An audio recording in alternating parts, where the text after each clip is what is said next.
All right, everyone. Welcome to tonight's game called Vinewood. We're visiting a village in the Murkmire where a group of monster hunters come together and figure out what the hell is going on. Whether it be for personal reasons or just to make some money. First, we'll start off.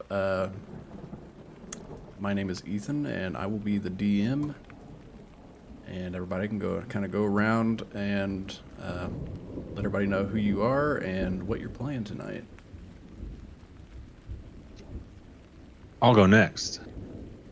My name's Evan. I'm playing Bob, a plasmoid druid of the land swamp. Sick.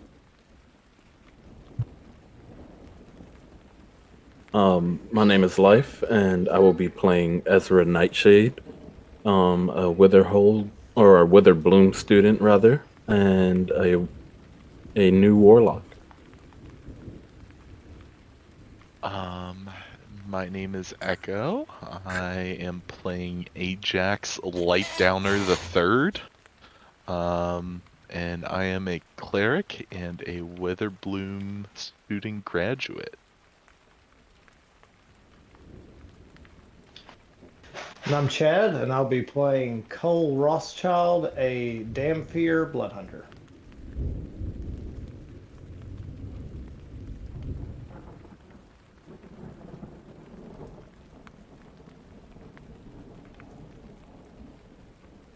Does anybody need to do anything or would like to say anything before we get started? Yeah, All I gotta say is fuck Ezra. you grab a notepad and write these. All right. Let me get a notepad and write these names down real quick. Yeah, I went to look at the bottom left. I'm like, wait, they're not named like last time. Dang it. All right. I'm going to go ahead and switch this over.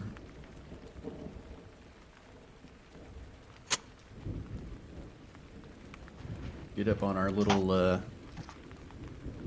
scene here. If you guys would like to zoom in and join the fun, and we will go ahead and be on our way. Echo, what's your character's name again? Sorry. Ajax Lightdowner the Third. Okay.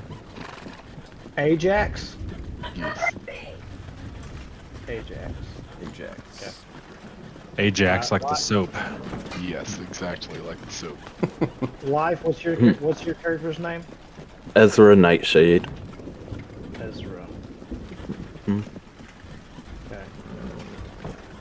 Evan. Bob. Bob the Blood.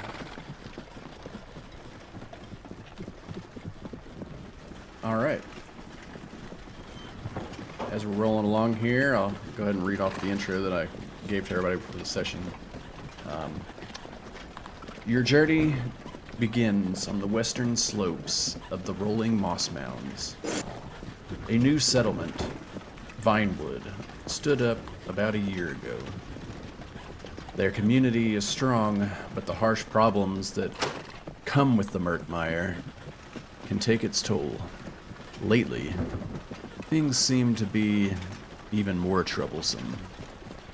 Mysterious and unnatural occurrences have the people of Vinewood fearing for their lives. The word of strange happenings and terrible creature sightings lure your party of monster hunters. To save the people, collect coin, or whatever potential purpose you wish to obtain. As you begin riding along in this carriage, you notice that the bog is bumpy and uneven, the terrain beneath the wheels kind of bouncing back and forth as the carriage sways, jolting you as it navigates through the patches of thick, squishy mud over rough patches of grass. The air around you is a damp and cool, carrying the earthy scent of the bog's muddy water and the tangy smell of decomposing vegetation. You can hear the sound of the horse's hooves and the creaking of the carriage kind of echoing and bouncing off the trees as you kind of ride along this beaten and sort of trail-made road that you travel along, creating like this rhythmic pattern of noise. As it bounces along and you look out the windows, you catch glimpses of the bog's landscape, ranging from open water to clumps of tall reeds and mossy hummocks. The light kind of filters through. The trees cast these eerie shadows across the ground, adding to this sense of otherworldliness.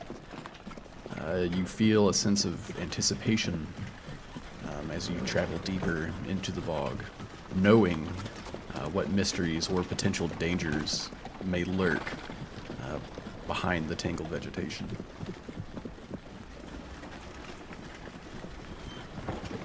We have Ajax, Bob, and Ezra, as you guys are all kind of traveling in this large open carriage.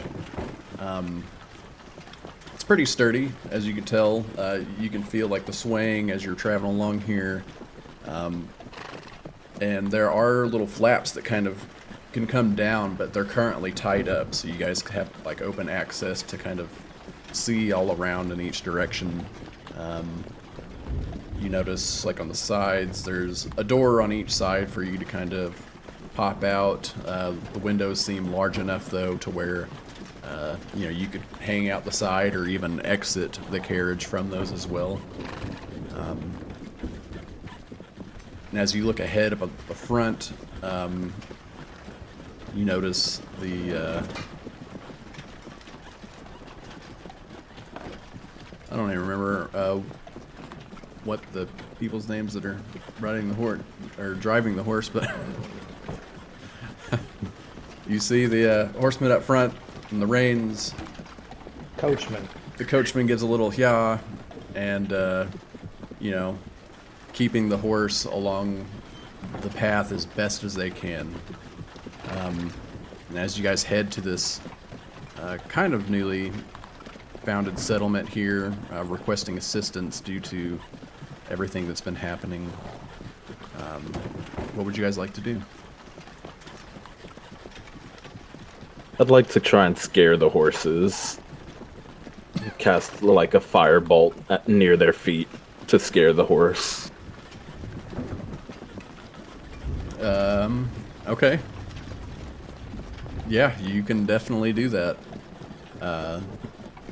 So you just kind of like stick your head out of the carriage side, and you guys see this little firebolt being conjured at the fingertips of Ezra, and a burst of fire comes splashing up, and the horse in the back can feel the immense heat like splash up sort of against its leg, and in a panic lets out this wild neigh, and the cart like kind of shakes back and forth a little bit as it begins to charge, and it scares the horse in front of it as well.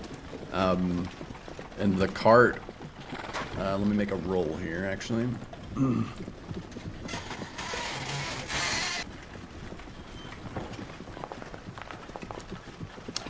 Okay.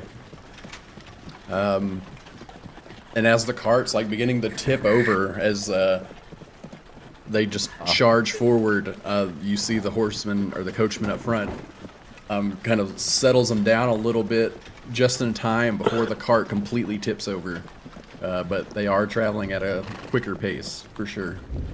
I'd like to calm the horses with speak with animals. Okay. Go ahead and cast it.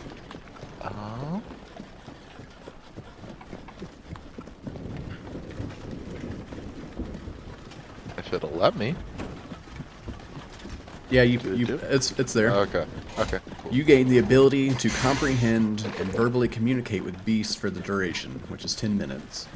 The knowledge and awareness of many beasts is limited by their intelligence, but at minimum, beasts can give you information about nearby locations and monsters, including whatever they can perceive or have perceived within the past day. You might be able to persuade a beast to perform a small favor for you at the DM's discretion. Okay. What would you like to do? I'd like to kind of chat with the horse, calm it down, just say it's alright, he meant no harm, and just kind of see exactly what they've seen in the past day, like just see how their day has been. After you settle down the horse, you see it kind of turn its head back. Oh man, what the fuck was that? Somebody shooting fireballs at us. Did you see it? What's that? Was it you? No. Just It trying to it was give you a my- ride here and you're sitting here shooting at us? What's going on? No, it was my evil friend over here. He just tried to Evil? Why would he do that? yeah. He's just an awful person. Don't even pay him no mind. And, Oh, come on, Ajax. You're no fun. I just wanted to go a little faster. That's no way to do it, Ezra. And have you seen anything interesting the past day? Yeah. I just saw a fireball almost hit me and I shit myself.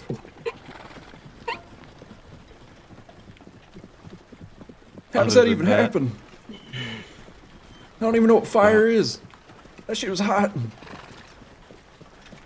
It's all right. You're gonna be fine. Yeah, there's all kinds of things along this road. I've been on it a few times, but can't really say that I've seen a whole lot yesterday.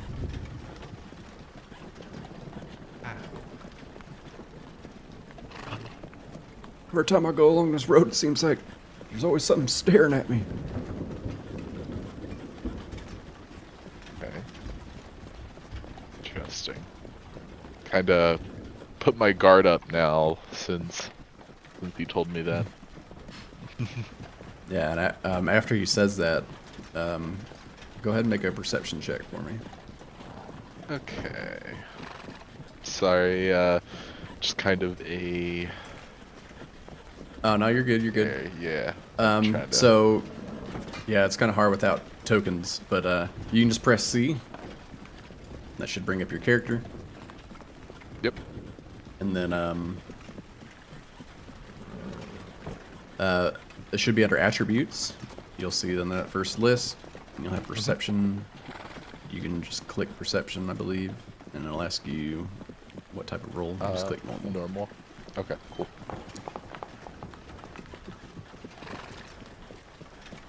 Perception, a 10. As you guys are kind of riding along, you look out on this sort of cool, damp night. The moonlight kind of spreads through the trees. And as you look out, you do notice like little eyes kind of appearing up in the branches and off into the distance. Almost like little lights from fireflies that kind of like appear up in the branches and they close and kind of fade away, and then off into the distance you see another little set of eyes kind of appear in different colors, like different eyes will appear in red, and then you'll see some yellow eyes as these sort of nocturnal animals seem to be just kind of watching you as you travel along the road here.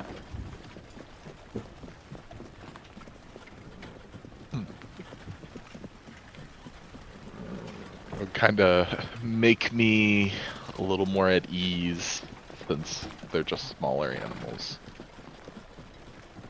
Yes, they appear to be smaller animals.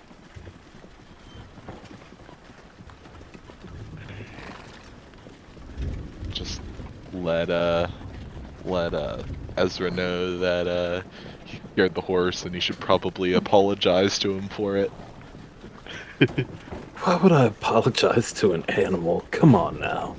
Yeah, as you look out and you notice Ajax is just like having a conversation with the horse, but all you hear from the horse is just like it's just neighing and doing the little huff like through its nostrils. Okay. That's all you can hear.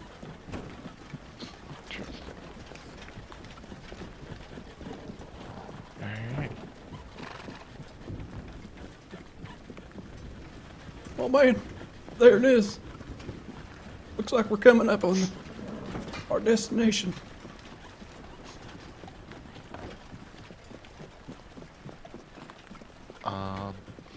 Can I poke my head out of the carriage to see what he's talking about? Yes, actually you can. You can see a little ways down the road, probably about a mile, a little less. You can see some flickering of torchlights to what looks like it makes up sort of an entry. But before you do, you notice what almost appears like a shadowy sort of figure standing along the side of the road. All you can really make out is like this dark silhouette that kind of looks like it has this huge like brimmed hat that comes to a point.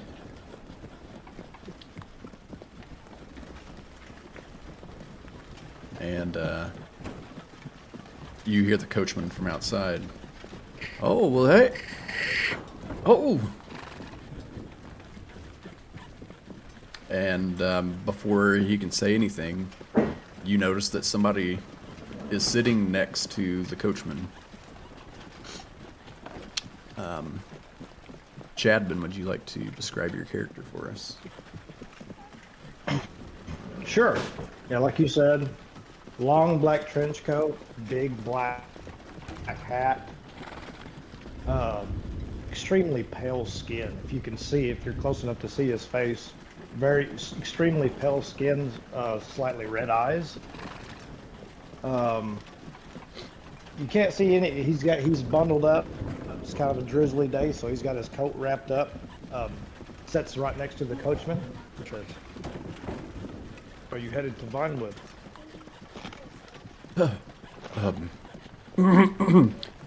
As you see him start to sweat a little bit, and his eye is kind of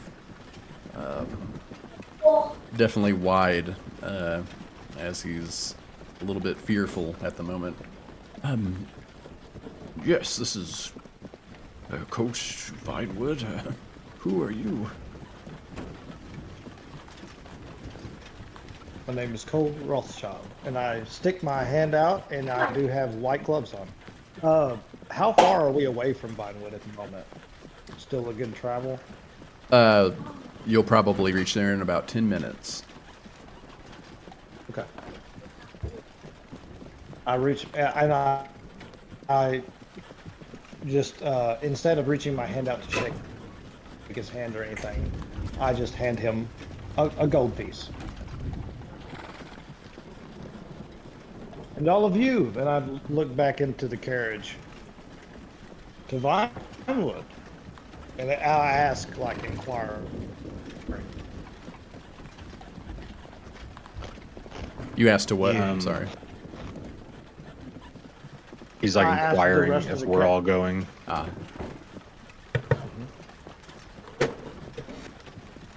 Yeah, me and as old Ezra here headed there to see if we can help. We heard there might be some things to hunt there.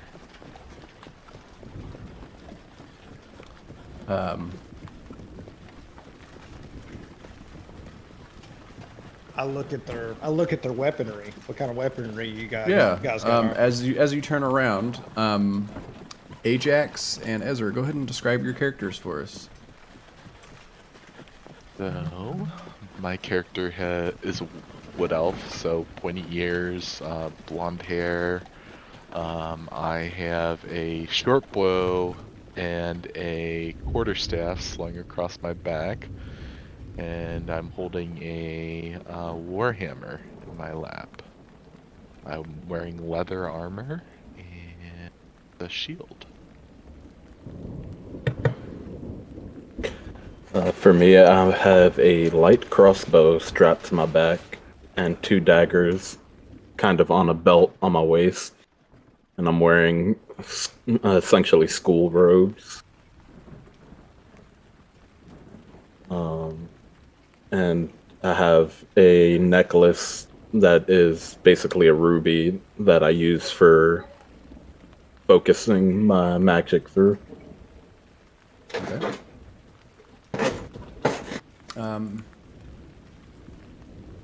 Cole, go ahead and make a perception check for me.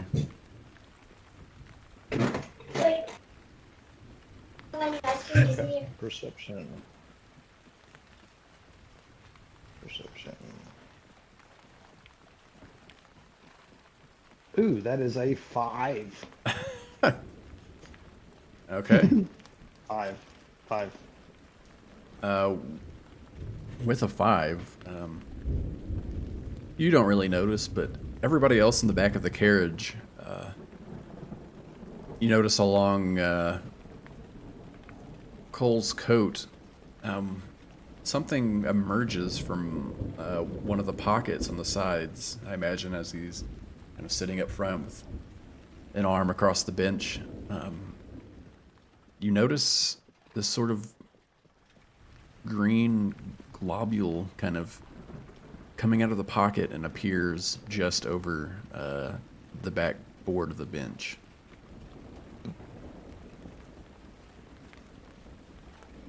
Is it just, can we not see it because it's dark, or can we just... You only is see it it because just- it's only that's as much as it's like in visual range. Okay. Like it's just like this little green Interesting. blob kind of appearing over the back. Almost like a little, like a cat appearing, like sticking its head over something to look at you. Say, hey, what you got there?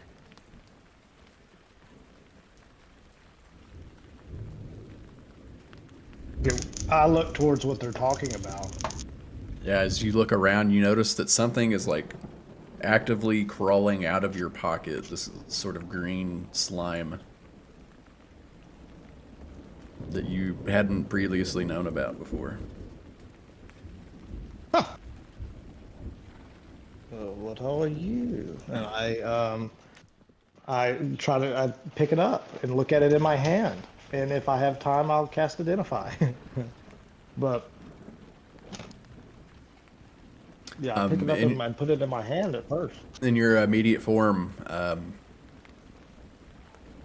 Bob, Cole reaches down and like begins to pick you up. As he picks me up, I'll use shape self, and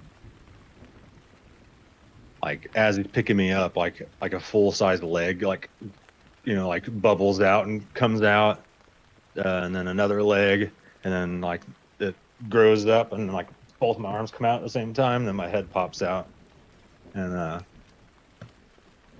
like I look very roundish, and then I look towards Cole. You said Cole, correct?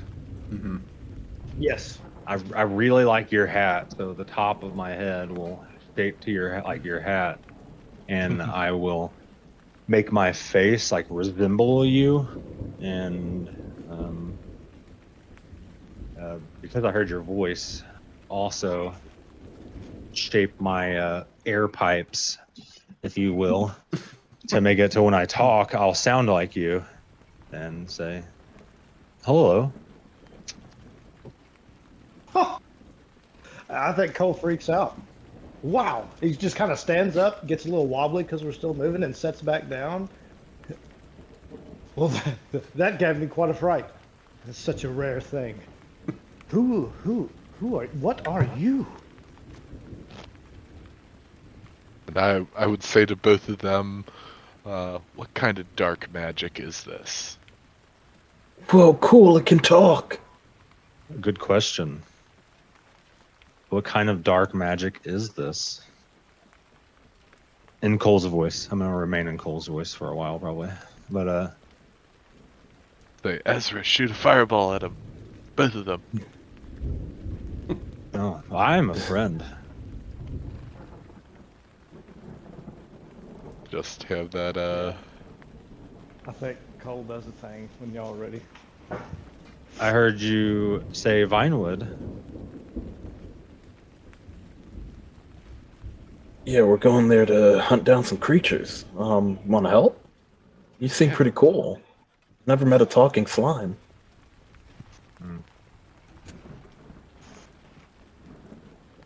Yeah, I think Cole sits back and he's just kind of laughing and reaches in his cloak, and you hear like a little pip, like he's like a piece of tube being pulled off of a pip, and he pulls out this dark brown flask and unscrews the top of it and takes a big drink of it, and he's just sitting there laughing. And when he gets done drinking the bottle, he circles his finger inside of it, pulls it out.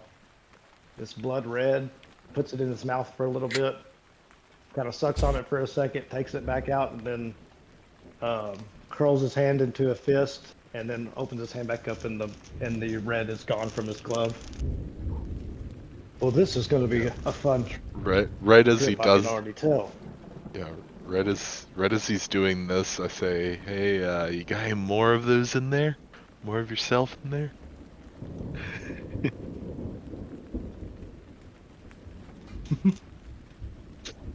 So Oh, we you are want- all aware of strange happenings here, right? Is what you said, like in the intro. Yes. Okay. In response to the question, well, I would love to help. Something's been hurting my friends. So wait, there are more of you that can talk? Oh, no, I've never met anyone like me. My Who are friends. Who are your They, friends? you know, the gator, the owl. They don't all So have names yet. you're friends of the forest? Well, this is a swamp, but something like that. Well, then you're all right in my eyes. I'm also like I'm like a brighter green than like, I guess I don't know if you're like, you guys have probably studied oozes or something, but I imagine being scholars. But I'm definitely like a more like a brighter green, and where normally I think like slimes would stay like rounded or like their shape would look a little more solid. Mine almost has like a drip effect. It doesn't like actually drip, but um toxic looking, I guess, is the best way to describe it. Toxic green ooze.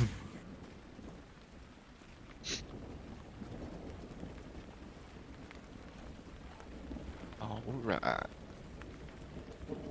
I'd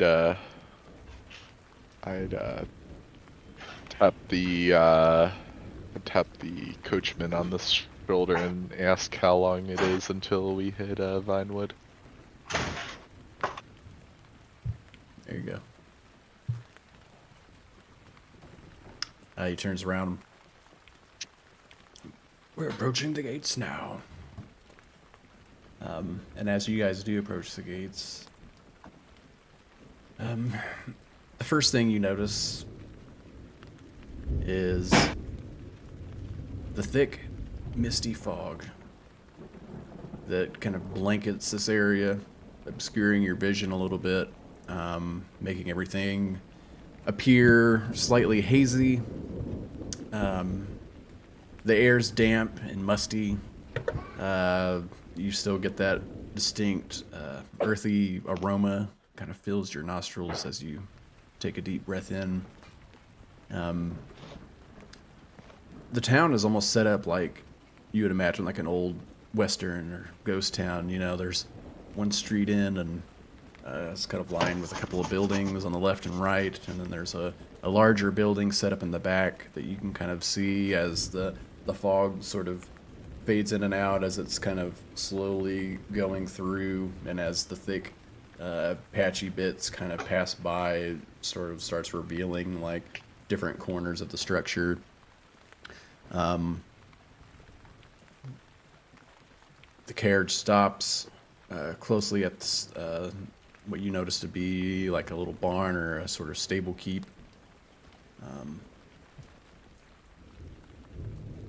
I'm going to go ahead and switch over to the map quick.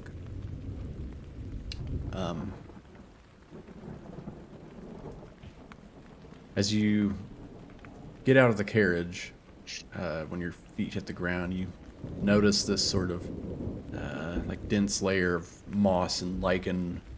You kind of look around as there's still this light rain sort of going on. You see small puddles of water kind of scattered throughout the ground.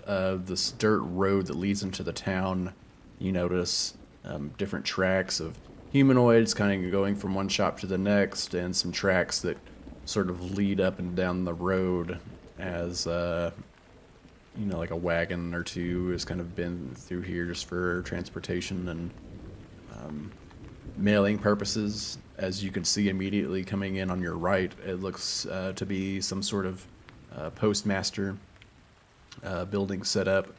As you guys would know, you would be familiar with the postmaster because they have a sign that kind of hangs out above the door with one set of a wing, and you immediately recognize it as the Flying Flocks, as they are a publicly known courier and sort of transportation order that is kind of all throughout New Mestria almost. So when you step in, you're who is getting out first? I think Ezra rushes out to try and see what there is to do around here. Okay. Yeah, as soon as you jump out, your foot lands in this squishy mud and muck, sort of like oozing. You can feel like your feet, like it feels like they're getting saturated from how cool and damp and wet the mud is. As you look around, the light's kind of reflecting off all of these puddles, and you can see like the moonlight sort of create this sheen as you kind of walk by, and you can see the moon's reflection as you walk by, and you see your own reflection as you walk through as well. From what you can see, the houses are sort of constructed of variations of like wood and thatch. Roofs are a little bit sloped. You see like thick layers of straw and this sort of like rustic, quaint appearance. Some of the houses have like these sort of shoddy, like crooked chimneys. But being at night, you do see quite a few lights emanating from windows in the different buildings, as if when these people, when they're not working their day-to-day professions, they do also inhabit the same shops, and you could tell that's probably where they sleep as well.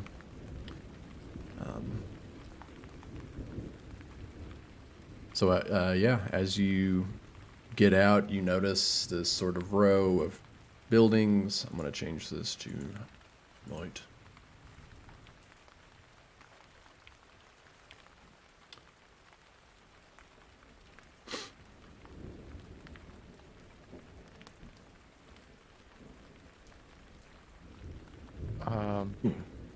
As you get, Ajax. as Oh, you, sorry. no, you're good. Go ahead. Ajax would kind of look around for an inn where we could stay for the night. Yeah, as you look around, you do see multiple buildings. It's kind of hard to see like the little signs that are hanging from the other ones because they're a little bit farther away. But as you guys get out, just from the sound of the horses and carriage, you see a figure come out of the stables.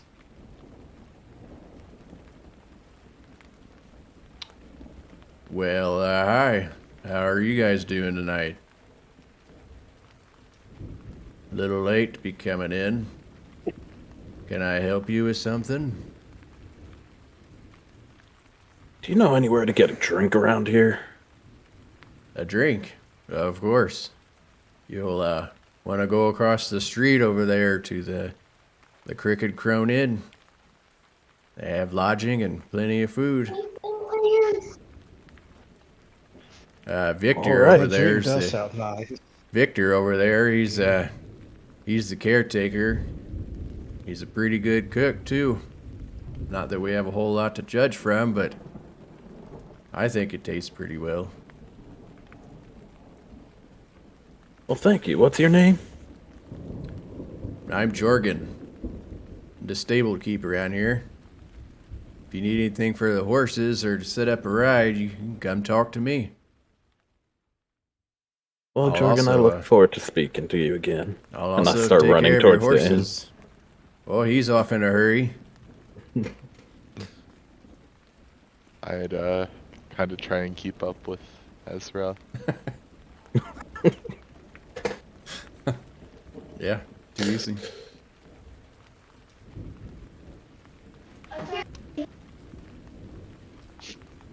Kind of scold him for cutting him off. I'm gonna like be very close behind. Sorry, what's Echo? What's your name? Ajax. Ajax. Yeah, I'm gonna be like really close behind Ajax, like kind of peeking my head out from his shoulder, just following them. Okay. I'd like to see you out of the corner of my eye. Just kind of look back at you. So you just see like this slime following you that's in the Yeah, image just of give it a weird look, Cole. like what the hell are you? All right, Cole, what are you doing? I think I'm just casually strolling, just completely and totally focused on this blob of gunk that turned into a person. And when he talked about the animals, I think I'll just whistle for my familiar, which would be an owl. Whistle Oh, for my familiar, and he'll come land on my shoulder. Okay. Well, what do you think of this one? Petrie. We'll call him Petrie. That'd be just off the top. And I think he scoops down. What is it? He scoops down and what? Well, I was asking what size the blob is. Is it like yeah, I'm humanoid as tall. blob? I'm as tall as Okay. you. I mirrored Okay. your like appearance, kind of. I still Gotcha. look He just- like a blob, but like I mimicked your size because I thought you looked cool. Gotcha. Cool. Well, he comes and he lands on your shoulder, and he's just looking at you, and I'm just kind of following. I pull my trench coat back a little bit to where I've got my hands kind of in my vest pockets, and I have a breastplate on, scimitar, and a hand crossbow now kind of showing as I stroll behind you guys. Just had a funny thought. I just thought it would be funny if your familiar like scooped it up and it's scooped up. What's your name? What's the slime's name? I'm sorry. Bob. Bob scooped Bob up in his claws and brought him over to you. If he was a little blob that could fit in my pocket still, he would have just then. But hey, Yeah. you know. Yeah. Anyway. I just like try to like pet the back of its head. Yeah, I think it likes it likes it.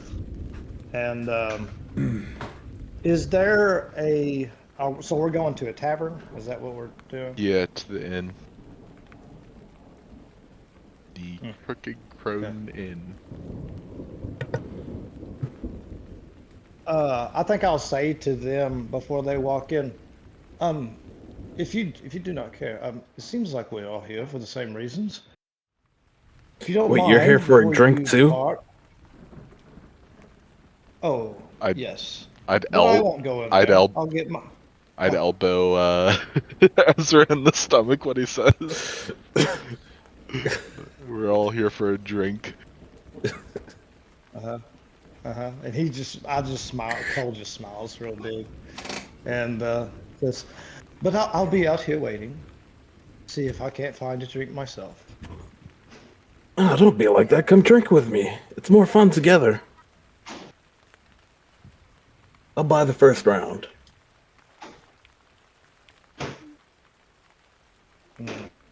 Had to do this. I'm afraid we may have different Shake my tastes. head.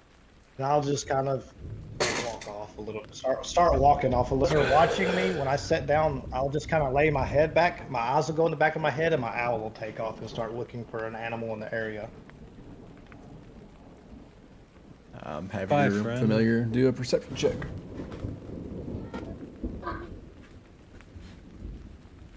Don't worry about the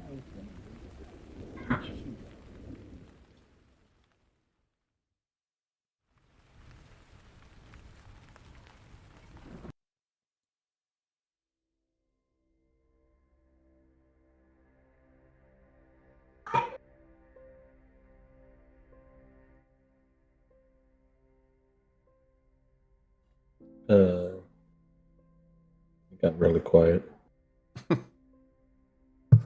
Yeah, he's supposed to do Oh, a I'm muted. perception. I'm sorry. Yeah, I'm sorry. check. I'm muted. I was muted. I rolled a natural 19. I'm trying to look for an owl stat block. I think it's a +2 to perception, but I'm not 100%. Yeah, just something for your familiar to eat. No, it's something for me. It's something for me to drain the blood from, Ethan. That's what I'm trying to do. But a small animal, you know, Yeah, for now. as it's soaring through, just kind of open enough area. You see a wild hog sort of roaming, sniffing around. Yeah, with the 19 or the 21, yeah, you can see it it sort of starts pulling up some of these mushrooms as it digs some out underneath that are growing inside of the curvature of the tree roots. Mm-hmm. And it seemed, yeah, it has its head down and it's trying to dig out some food. All right. Yeah, I go attack it or try to and slit its throat and fill up a vial and do the whole thing. All right. Are you trying to do that stealthily, or are you just full charging? Now, but it's nighttime and people are inside right now, right? I don't want to make a big scene. I'm not trying to make a scene, so I guess stealthily. Okay. Mm-hmm. Stalking it. All right. Make a stealth check. Robot man. Yep. Whoa, we got Boom 2.0 here. Yep. Chad is Roll a stealth or person. what? Yes.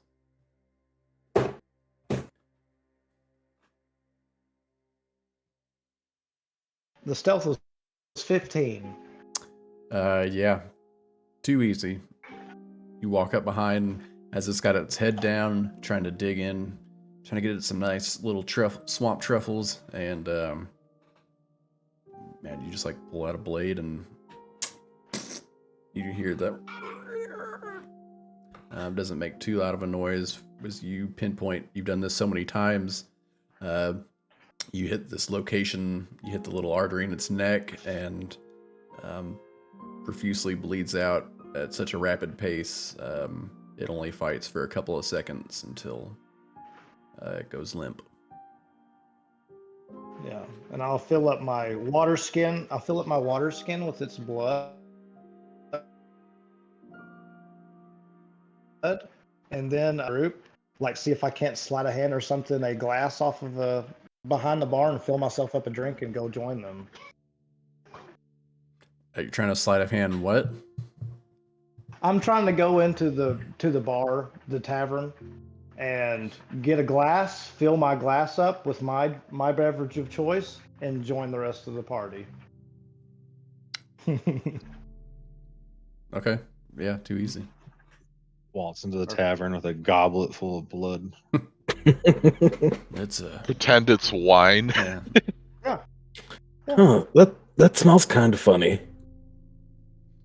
It's a rose red. It's a fruity bouquet. It tastes kind of funny. It's not the best. I'm a Too sucker strong. for a Merlot. Be like too strong for mortal men.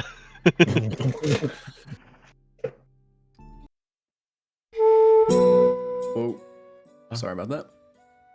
I was gonna like try and find a place for us to stay the night here at this inn.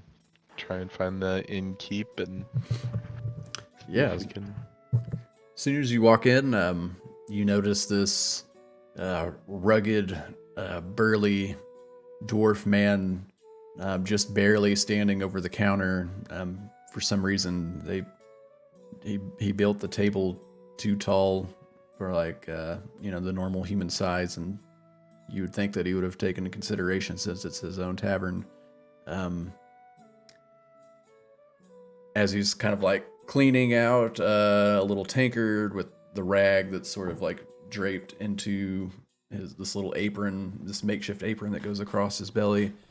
You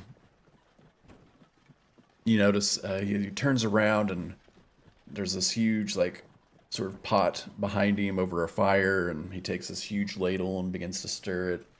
You immediately get this warm and inviting sort of feel as you come in, with the smells that kind of hit your nose as you walk in, like the smell of this hearty stew with roasted meats.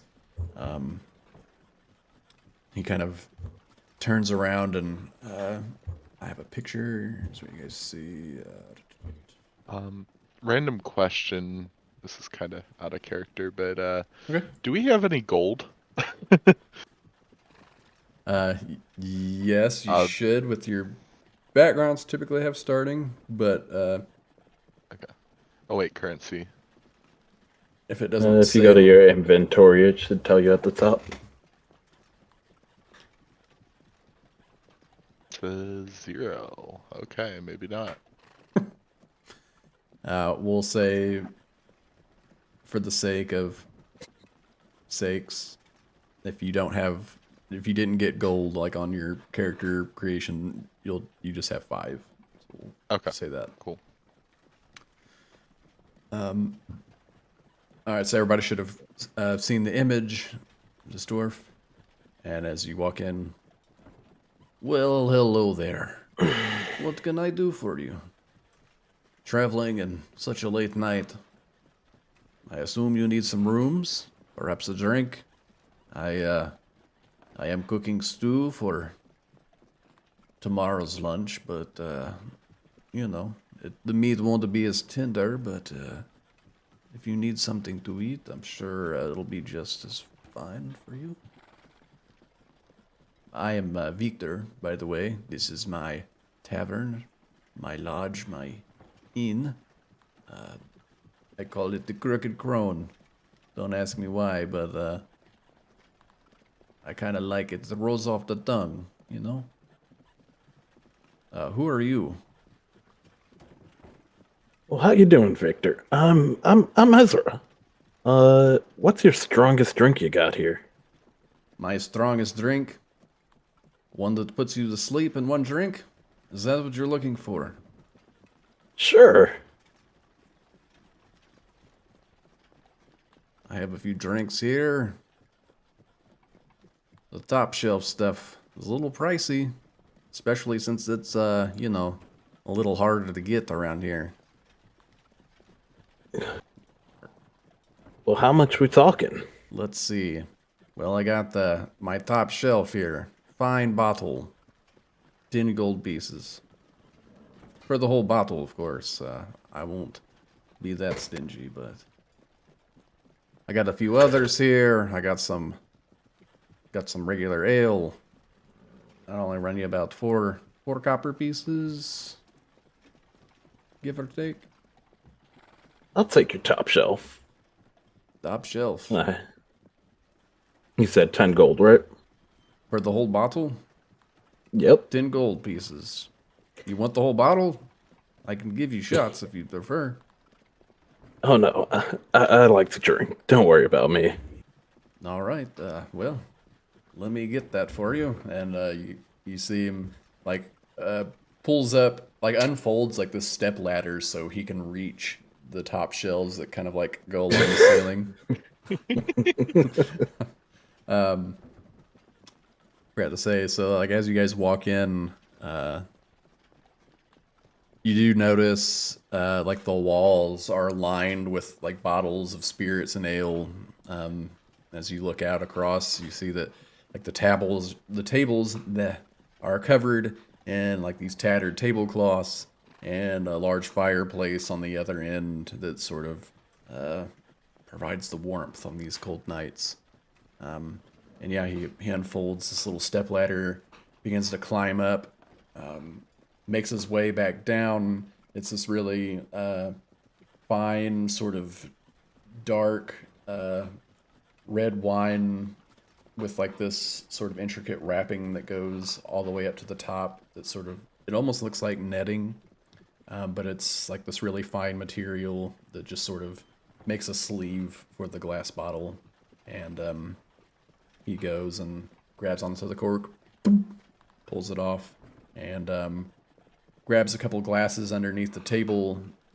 I don't know how many glasses you need. I don't, maybe you're drinking this by yourself, but here's a couple. And he goes ahead and slides the bottle across the little table for you.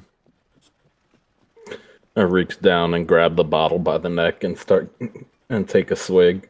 I appreciate you. Yeah, no problem. If there's anything else I can get for you, let me know. We got plenty of rooms. There's not a whole lot of travelers here, if catch my drift. But are you looking for a place to stay for the night? Ajax would ask for a room and try and get a bowl of that stew as well. A bowl of stew and a room for the night. That I can do for you. Be careful, it's hot. As he turns around and gets this ladle and kind of splashes some in a bowl. It smells and tastes delicious as you take a bite of it. Let's see. Here's a key. I'd like to try and do something real quick. Okay. I'd like to try and sleight of hand and pour a little bit of the alcohol into the stew. All right. Make a sleight of hand, and Ajax make a perception check.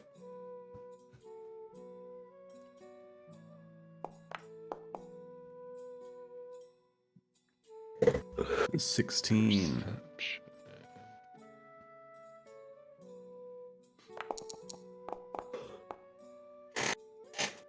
12, and let me go ahead and... No, I'm just going to use the rolls.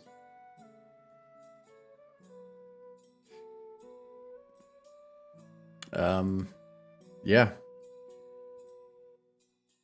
So Like, I lean over his shoulder, kind of put my head in between him and the stew, and just like, "Hey, how you doing, bud? You doing all right?" As I'm it's tucked beneath my forearm, and I'm slowly pouring a little bit into his stew. Yeah.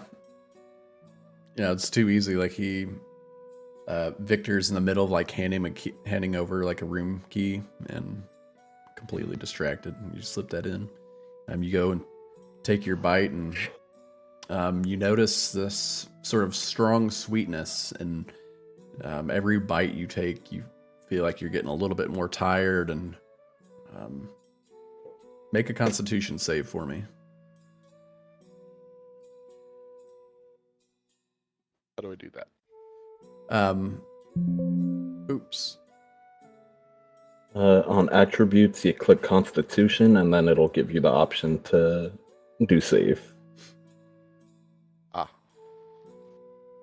Normal? No.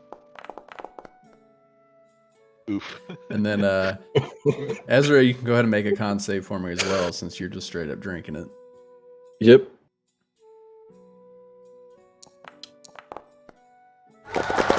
Jesus. I said I like to drink. Ezra, you're completely holding your own against this, like delicious, high percentage, top shelf wine that you've purchased.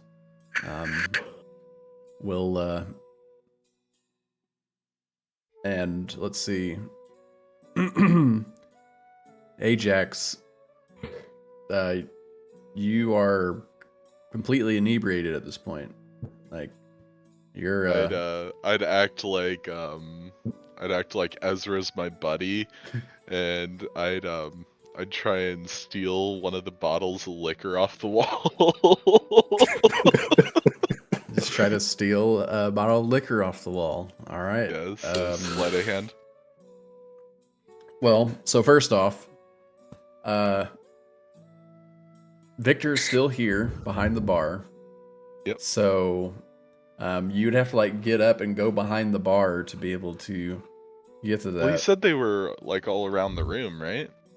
Well, there's like shelves along the walls, and he's actively in the room. So if you want to, that's perfectly fine to do that, but I need you to make a stealth check first.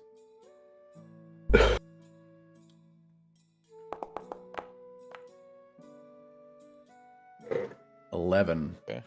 So, you go over to one of the shelves, and Victor has his back turned, and you begin to reach up. Excuse me, can I help you with something? Oh, I think I'd mimic his accent. Wow, that's Saying it's pretty no. good. And I'd try and snatch the bottle off the wall. Are you from Everfrost? Oh, I'm sorry, my friend Go ahead and make your seems sleight to of have hand had check. alright, sleight of hand. Does he know that I'm looking right at him?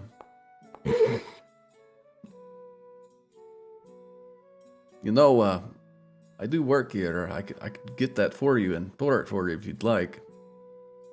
It's kind of my job, you know. I take care of people, hospitality, sort of deal, you know. No, I think I'm fine.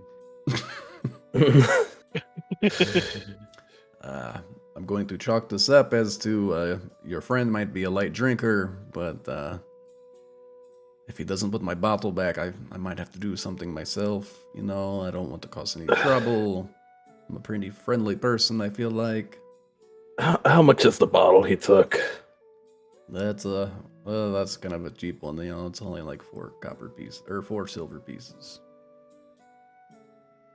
I flick him over a gold and ask for the change back. Oh, I appreciate that. And slides the change. Bob's raises his hand. Yes, my little jello friend. What can I help you with? And you don't have to raise your hand. We're well out of classroom etiquette here. Feel free to speak up. Oh, that's just how me and my friends make sure we know whose turn it is to talk.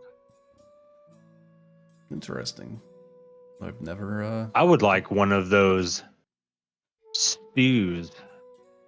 one stool coming right up.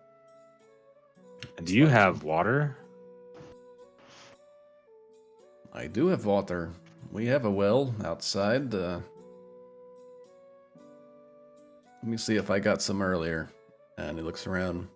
Oh, looks like I got my a little barrel filled a little bit here. And slides a cup of water over.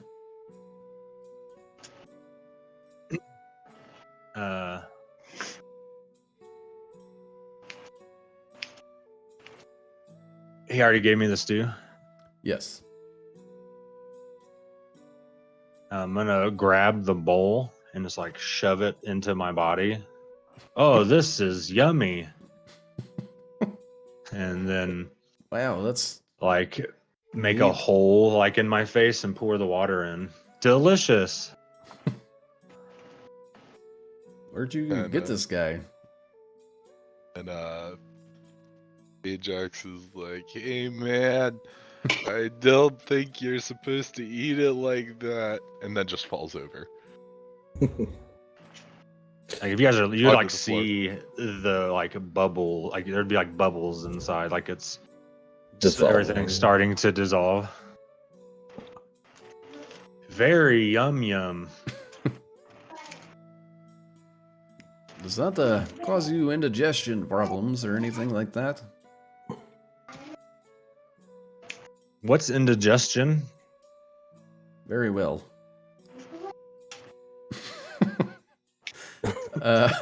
Cole, what are you doing at this point? Yeah, I feel like it's just me. Yeah, I poured myself a drink. I'm just kind of sitting, leaning up against the bar, just watching the clusterfuck. And I think I say, well, Victor, Whoa, I are you okay? You look pretty sick. only thing I would like is information. Oh, I feel Information about the I guess- sun? You could use some, friend. You're rather pale. He does look like he's lacking vitamin D. Perhaps Gerta can help you with that. She's the village healer. Maybe one of these yummy stews will help. Perhaps I'll see this Goethe tomorrow. Perhaps. But just for tonight, maybe I just need some rest. At this point, Ajax But is I've curled- heard of sorry. there's been disturbances in the area now. Go ahead. I was just gonna say at this point, Ajax is just curled up under the bar with the Jax is curled yeah. doing. curled up under the bar with using the bottle he tried to steal earlier as a teddy bear. Ethan. Yeah. Gosh damn. Using my haunted background, so he can look into my eyes and see like I've seen some shit and all that kind of stuff, right? I ask him for information about disturbances. Anything troubling you or your family in this area? Not me in particularly, but there have been some strange things going on. I believe the Magister has sent out word across different parts of the Merkmire, trying to get some aid. We did have another ragtag team of monster hunters that came in not too long ago, but haven't had any reports of them coming back, so it seems they in which were direction did they unsuccessful. go? Well, I believe Ask him which direction they go. they were headed north. There's a an old cemetery over there that some strange disturbances have been happening. I think the Magister sent them there to get some information. Perhaps he had some clue about it, but that's all I really know. They just mentioned it before heading out. They had a bite to eat before setting off, but I haven't seen them in a couple of weeks.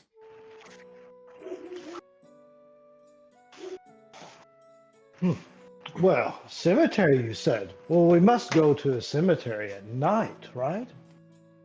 I look at the rest of the guys and I kneel down and kind of give Ezra a couple slaps on the face. Ajax. Ajax. No, don't wake him. Don't wake him. Or Wait, Ajax, wait. sorry. I just roll over.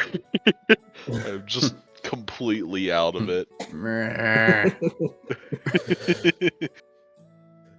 I'm gonna take my manacles and and cuff him to the table.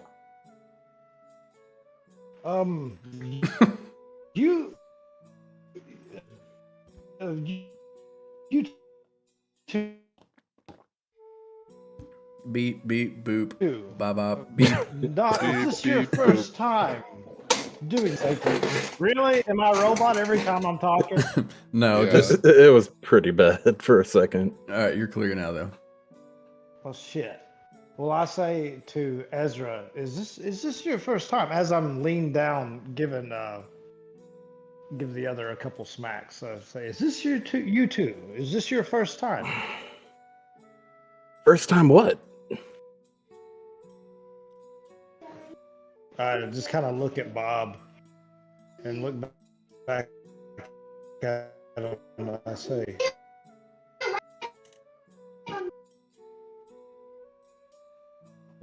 We lost him. you're here to help, right? To search for the disturbances,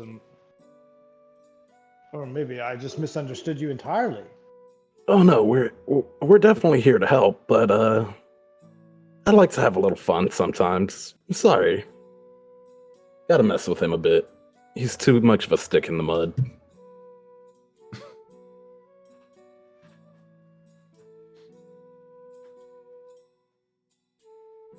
Well, he'll be much more than a stick in the mud.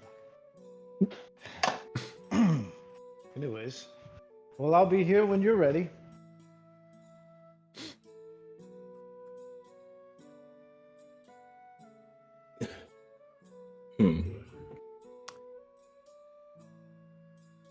As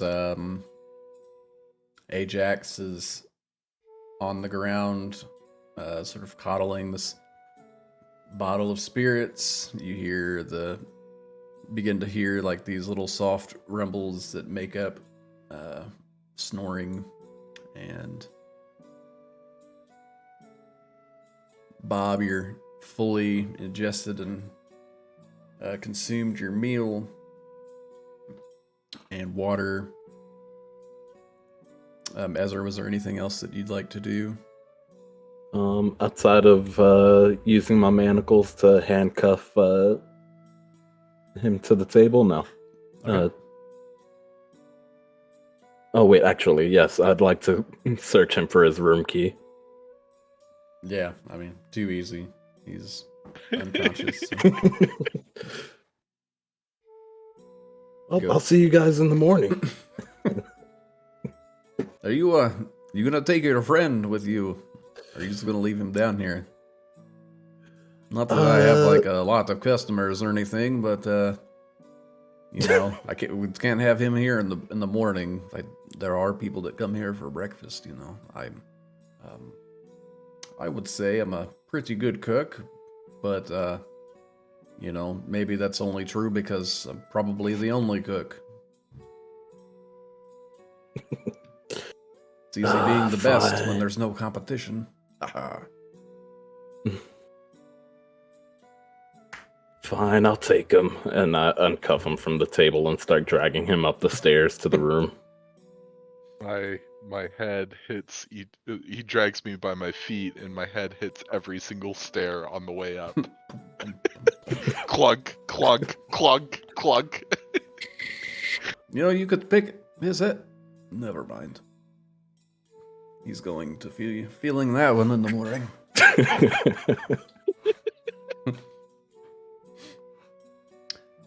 So Ezra and Ajax head off up to their rooms.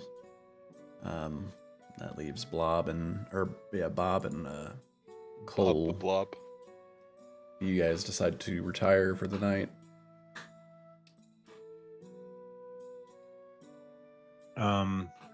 Yeah. Okay. Are you guys Huh. bunking or getting separate rooms or?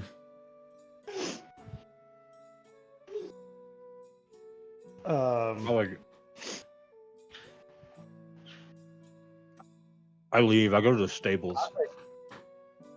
Yes, I was about to say I go to the stables. I try to sneak in the stables.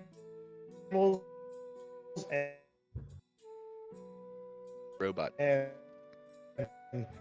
gosh Bad. dang. Bad robot. Bonk.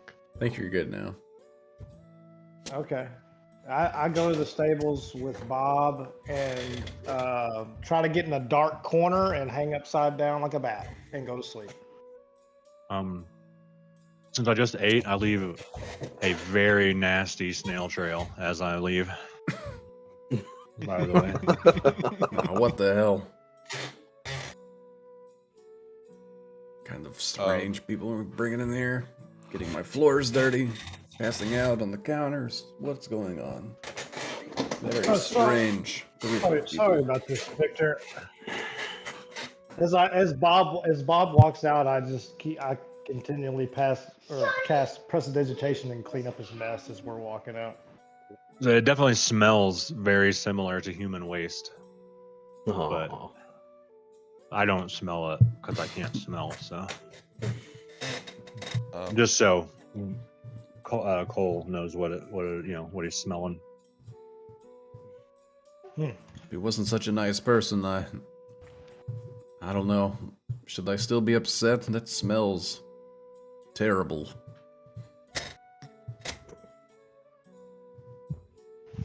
is this considered a let's- long rest? Yes. Okay. Man, now my dining area smells like an outhouse. Freaking sludge people. Well, it smells like a dining. Smells like a dining area to me. Go ahead and make your stealth check for finding your little spot in the stable. And Bob, what are you trying to do? You said you're going to the stable too. Yeah, probably just lay down on some hay. Okay. Gosh, mine's not good. It's a 9. A 9. Mm-hmm. I think it's Pitchforks stealthy and enough for the horse is just staying in there. As you kind of like walk up on it, you notice that there's like a smaller building that's behind the stables where, the stable master would stay at, as opposed to sleeping in the barn. So you walk by and you notice a horse kind of like jumps back a little bit as you walk by, but just as fast as it does, it slowly settles, and you find some rafters that kind of go across the top where you're able to hang upside down. Wait. All right. And I'm just going to say that transition into. Oh, I take that back. Is there like any water buckets in the stable? Yeah, for sure. There's like feeding troughs. I get into the water bucket, and I get into it that a way that my leather, as I shrink into it, my leather armor is like over it, so that way when I get back up, I just into my leather armor, if So- possible. Like before you close your eyes and go to sleep, That's cool. Cole, you see Bob do this, and basically creates what looks like an armor stand that's just kind of like sitting up against one of the horse pins.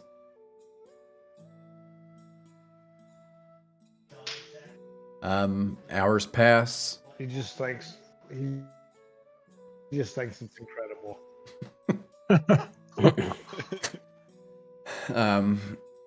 You guys begin to feel the warmth of the sun.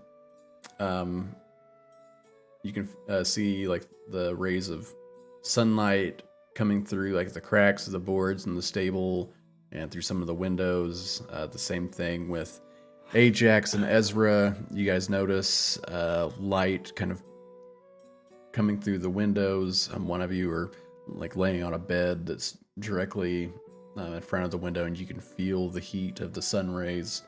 And then you also wake up to like an additional smell of like breakfast sausages and various breakfast items being cooked downstairs as the aroma kind of creeps up to your room. As Ajax starts to smell this, he just runs quickly to the bathroom to just puke his guts out. It's fucking ridiculously hungover and just, Yeah, Ezra, you see Ajax like begin to sprint away, and he's like starts covering his mouth, and you start to see it like seeping around his fingertips before he like projectile vomits on the other side of the room into there's like a little waste bucket in the corner. I think Ezra just busts out laughing at him. What a lightweight!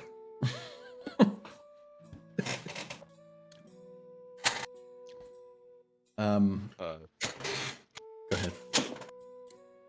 Ajax would call him a dumbass for pouring shit, basically trying to poison him.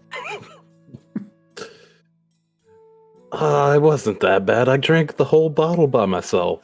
I gave you like one shot. I never drink, so that one shot is equivalent to 5 bottles for me. Toughen up.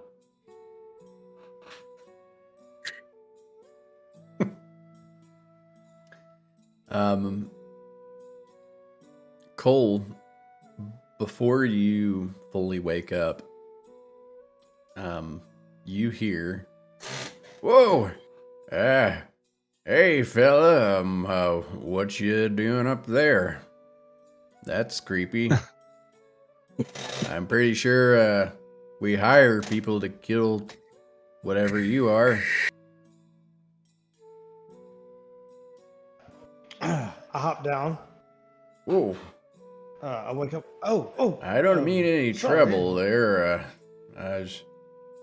You startled me is all. As you like see him looking around for like a wooden stake. Oh, I understand. I kind of cut him off as he's looking around for a wooden stake. I cut him off. I am such a person for hire. Well, Yes, what has happened to me is very unfortunate, but I'm able to use my new abilities to help people like you. well, you I've seem heard very that there's trusting. Make a persuasion check for me, or deception. While they're talking, I want to poke my head out of the bucket. Okay. It's a whole 5. 5. We're doing good. Well, is it true what they say about sunlight? I've always wondered. No, that's not. It's not true. He takes a couple steps back into the darkness a little bit. No. Look, I don't know what you mean. Whatever do you mean?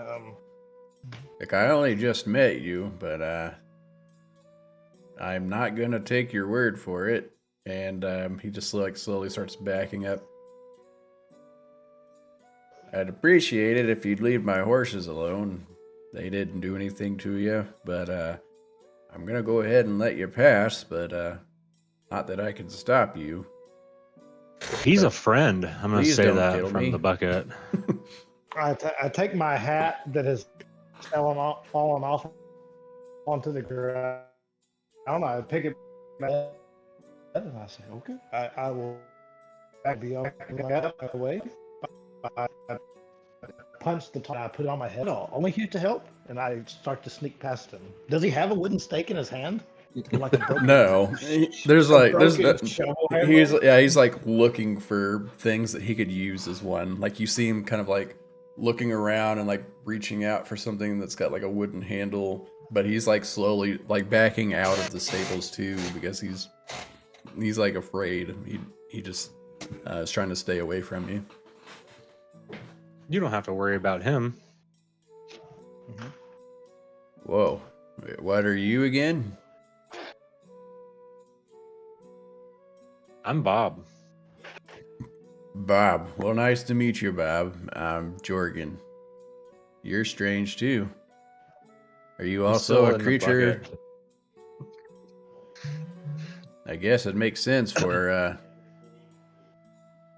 I guess sometimes you need monsters to hunt monsters. I'm not a monster. Looks can be deceiving, I suppose. He is something else. This is the. Oh, I'm sorry. I'll be on my way. And I just shuffle out the door. I'm gonna like when he starts to leave, I'm gonna like grow into my armor and can I keep this? And I hold the bucket. Please, take whatever you'd like. Just don't hurt me. I'm gonna put the bucket on my head like a helmet and wear the like handle as like my chin strap. Now I have a bed with me permanently. That'll And provide a lot of protection. I thought so.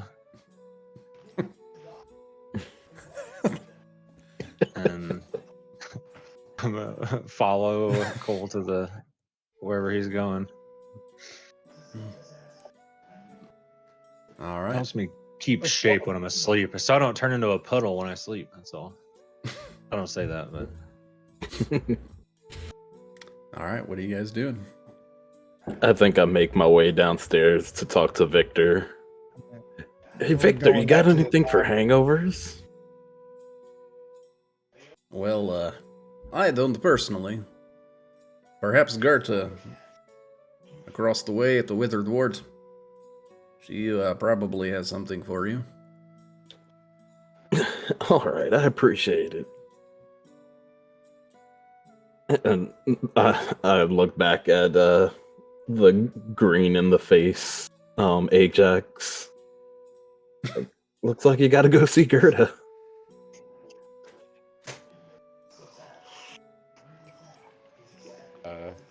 I just stumble out of the inn, still slightly drunk.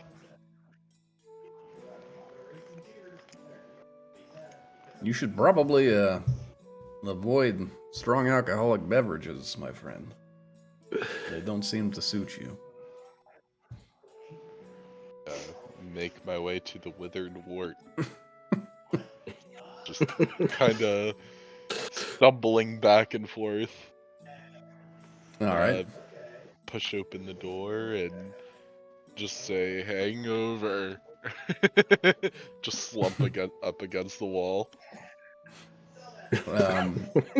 As you walk in, you see this tall, slender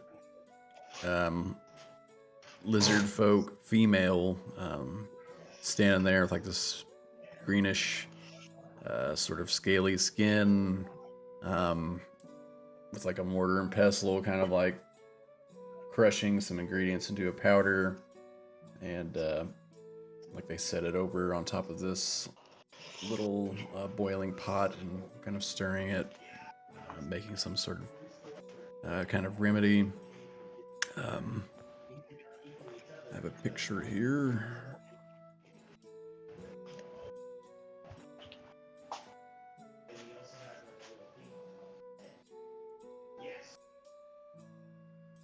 I don't know if I have to do this too, but as you It's walk actually in, really detailed. hello. How can I help you? Just say hangover. A hangover. We don't typically have to deal with those around here. You're not from here, are you? I just Long way from kinda, the Elden Vale.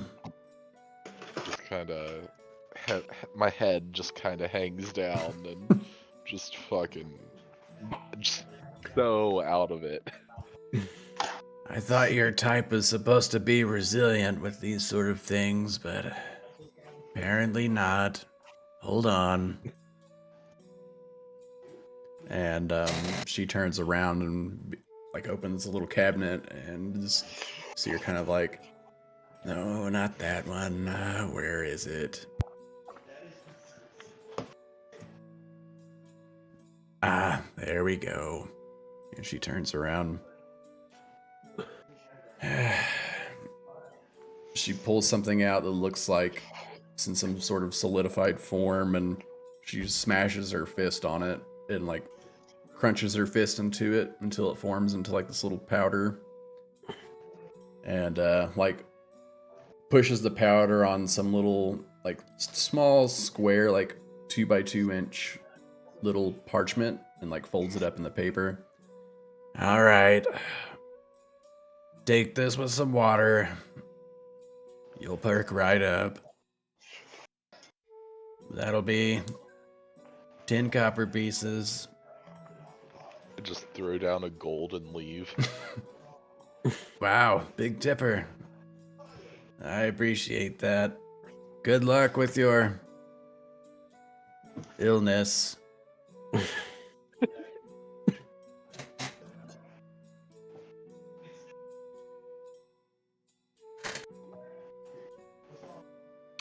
As you leave the building, you can immediately see like the little well that they draw from over here, and yeah, too easy to pull up a bucket. And after you, Go over and I pull up the bucket and just dump whatever she gave me into the bucket and just drink the entire bucket of water. yeah, too easy. You know, the mixture of the hydration and a sort of natural pain reliever and the powder that she gave you, you begin to immediately feel a little bit better. Still a little bit nauseous here and there, but for the most part, the spinning has stopped, and you definitely feel more like yourself again without the sort of dragging and exhausted feeling in your body. Okay. First things first, I will ther- thermatology, thermaturgy, and Thaumaturgy? yep, thaumaturgy, and I will go storming into the inn, and I am going to go immediately up to Ezra and just nail him in the balls. All right. Make an attack roll. Okay. An unarmed strike, I guess. How do So just roll a d20. Okay. And then we'll add your strength. If I can find the d20. In the bottom right, there should be like a dice tray. You see different shapes. Is that it? Yeah, so we'll take the first roll, which is an 18. That'll definitely hit. Yeah, you punch him square in the balls. Ezra, make a Constitution save for me.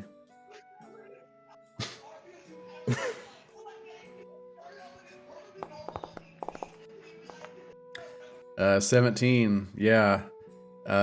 Like he just misses like the direct hit to where, you know, you'd feel like you'd want to vomit and throw up. So you like kind of clipped one, but mainly hit your leg. But still a lot of pain. You basically got squirrel tagged. What the hell was that for? I just tried to share my drink with you, man. Fucking idiot, you got me so blasted. I was still drunk this morning.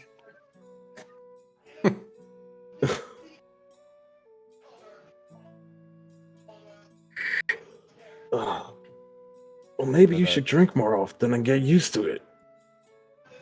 fuck that shit, I'm never drinking again.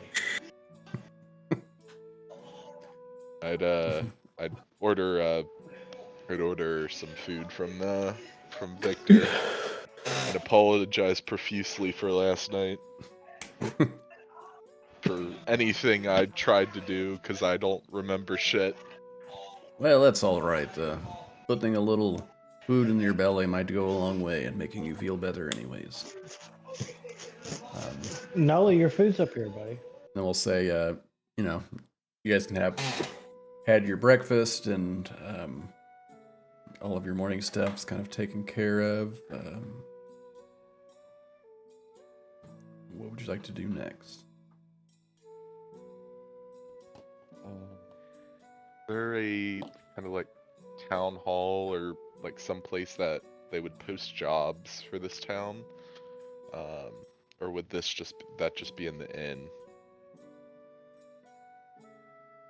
I believe you're talking about the Magister's Manor. That's probably where you heard the information from about needing help and all the strange happenings, because Magister Oswald, you know, he's the one that sent the information across the Murkmire seeking for, well, I would say individuals like yourself, but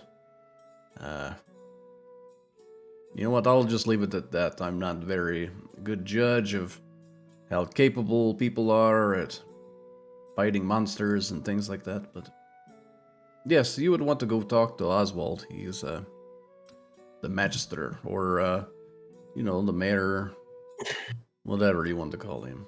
I don't know anything about politics, but he runs things.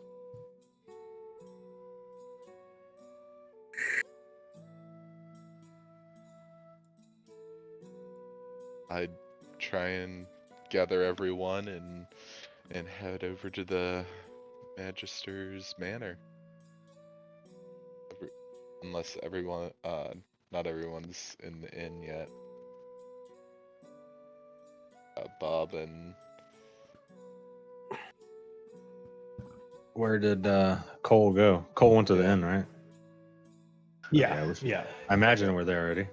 okay, cool. So I'd try and gather everyone after we've had our breakfast and all that, and head over to the manor.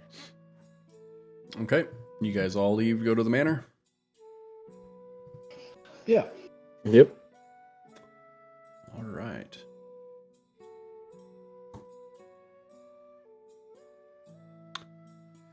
Go ahead and knock on. As you head over to the manor and open the large wooden door that kind of is this long building that kind of stretches, that almost looks like it's broken off into either multiple wings, but you soon notice as you walk into the door that the first room is just like this. It's almost like a huge foyer that goes into this big open room, but you can also see each room on the left and right as well. It's just like this huge open area. But when you walk in, what you see directly is kind of like it's almost like a little mini library. The walls are kind of lined with these bookshelves, and almost like this sort of waiting area. On the left, you can see this desk with a gnomish man with this like white, straggly sort of hair kind of going in all which direction. Sitting behind this desk that just has like piles of paper and scrolls and books everywhere. And he has little shelves that kind of go out behind him and around that make up the side of the room. And there's like a bunch of little knickknacks that don't quite seem finished or functioning, almost like he's a tinkerer of some sort. But yeah, none of it seems to be working or moving or functioning properly at all. Let me show you the picture here. Where you at, Oswald? Oswald. Okay.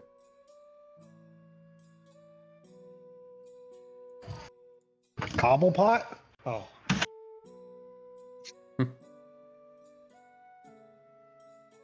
And as you step into the building, hello, welcome. Come on in. You have business with the old Oswald? Yes, sir.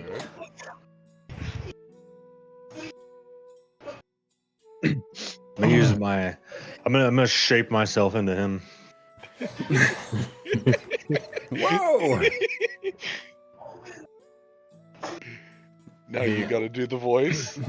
He like jumps up onto his desk and jumps down in front of it and like trots over to you and like goes up and like slowly You brings can his help us finger save forward. the friends. He touches your nose. Whoa! You're here to save my friends. No, about you're here to time. save my friends. Your friends? But I wanted you to save my friends. We can save our friends. Wait a minute, what's going on here? Is this a trap? I just What are you cut him here off. for? We heard that you needed some help with some wild beasts of some sort. Yes. Wild beasts. Creatures of the night.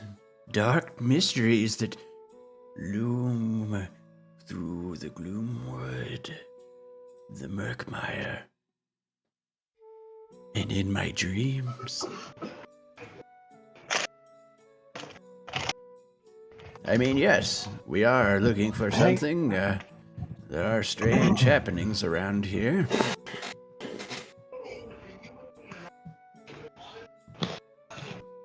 Who's that? As he looks back over your shoulder and sees Cole.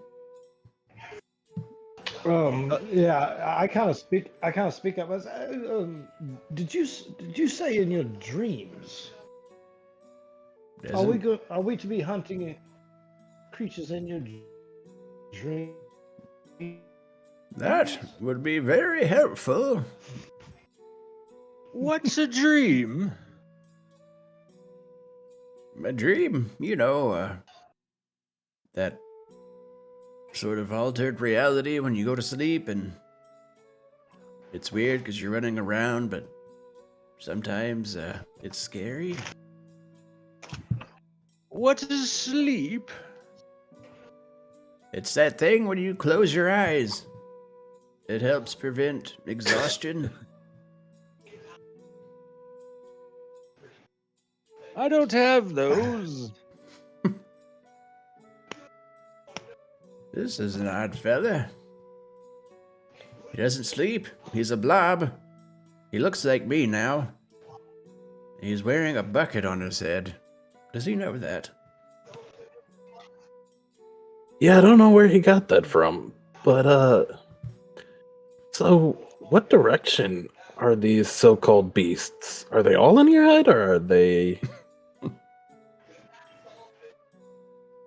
Well, I mean, I have dreams like everyone else, I believe, but more immediately there has been things going around, but I sent another band of little sort of motley crew like yourself seeking the call, but they haven't returned.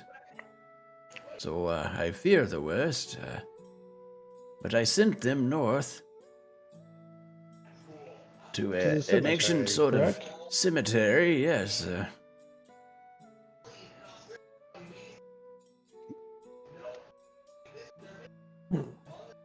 There is something down in the crypt beneath it that may have answers. I believe there's a book there, but it's too dangerous for me or any of the people of Vinewood to tackle alone, so that's why I'm calling for help. A book, something like this, and I pull out my spell book and I set it on his desk. Oh, well, This kind of book. this is a the very crypt? nice book. Can I see inside?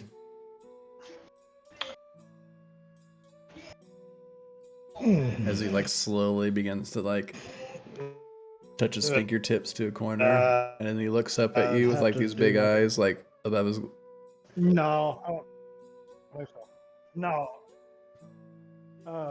I think that I do an insight check as like I put my book down and he just glances at it. Can I like see what he's thinking or try to perceive what he's thinking? Yeah, roll an insight check. Okay. Roll an insight check. And I mean, I get the okay, 20. He's just curious The to. natural 18. You just sense a bit of curiosity to see. Like he recognizes it as a spell book, and he's just kind of seeing like what's in it. Doesn't seem to be any Okay, malicious yeah. intent.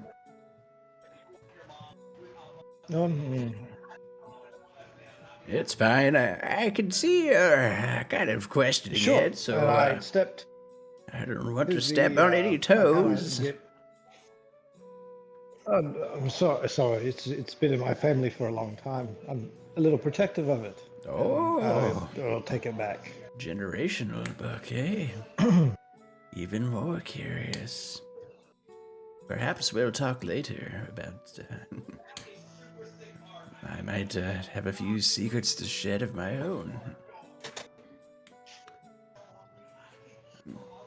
But yes, So what if is you the price price, to bring you this book? Are you not offering a bounty? well, things have been a little mixed up since now there's also a missing crew. So I might have to make the bounty a little bit higher, but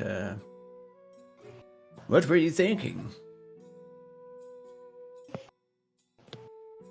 As he seemed to like, you can tell with that previous insight, he's like trying to get a feel to see if he can give you, not perhaps the full value if you're asking for less than he's. I step in and I say 20 gold pieces each. 20 gold pieces each. Deal.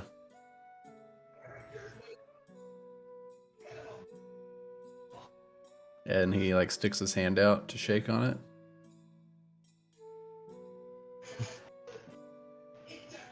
Is that all right with everyone else? For a book like this. No, and I smack his hand down. I was thinking more like 100 apiece. And 100 apiece. I keep the book, but I'll let you see it.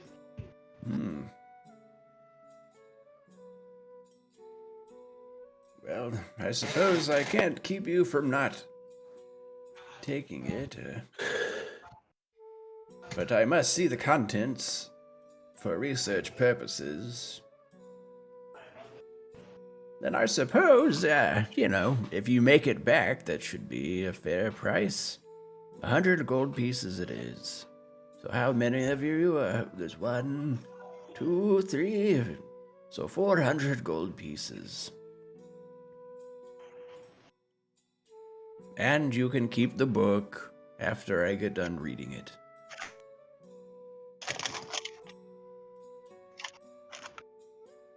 I stick my hand out. I extend my hand. Does this sound good to everyone else? That's more than I was expecting. I extend my hand and shake his hand. A deal is a deal. And as he grabs your hand, you notice this sort of like black and red energy begin to wrap around both of your forearms, and you see like these little runes kind of form as they almost like they're being scribed into your skin. As you definitely know that this is like some sort of blood-bound contract that you have sealed. Perfect. I would expect nothing less. I take no offense at all. And as I walk out, and as I'm passing, was it Ezra that was said 20 gold? Yeah. I'm getting you guys confused. Okay, Ezra, I say 20 gold for someone so learned. And I'll keep walking out. I didn't say I was gonna give him the book.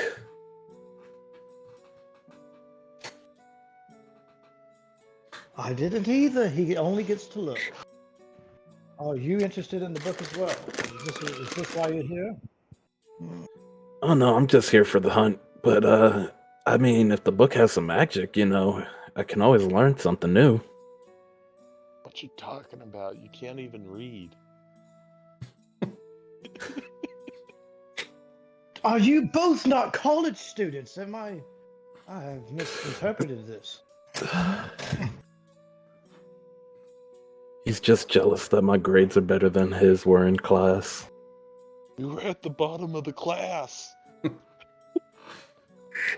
Still above you. And I storm out the room.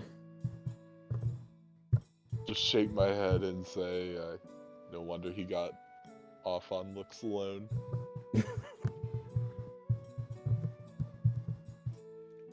Bob? Yep. Thank you for the information. And follow them out. Okay, bye, little great fella. See you around. Oh, what is that you're leaving behind? Oh my god, that smells.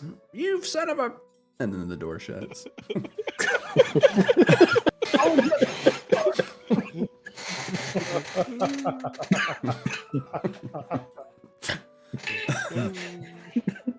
That's funny.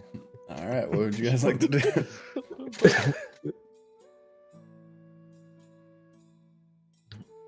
Well, I think we go north. Let's head north. You guys notice? Yeah, you guys notice as we walk outside, like I'm double checking that my collar's popped, all of my skin is covered, and my hat's down low before I walk out into the sun, and I got my gloves on and everything. I'm acting like it's freezing cold outside. That's the way I'm. It's like My 90 degrees out. He's kind of body's weird. reacting to walking.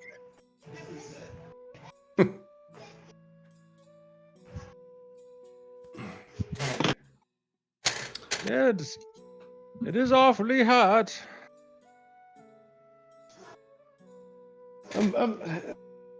s-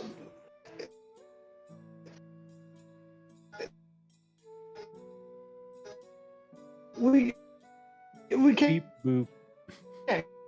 Beep boop, go to a beep boop. cemetery during the day, right? I hate my life. I mean, what kind of? Did you hear that?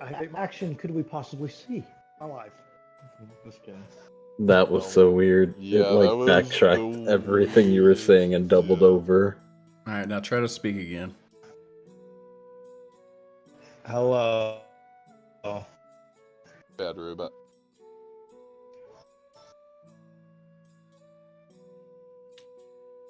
Are you actively trying to speak right now, or?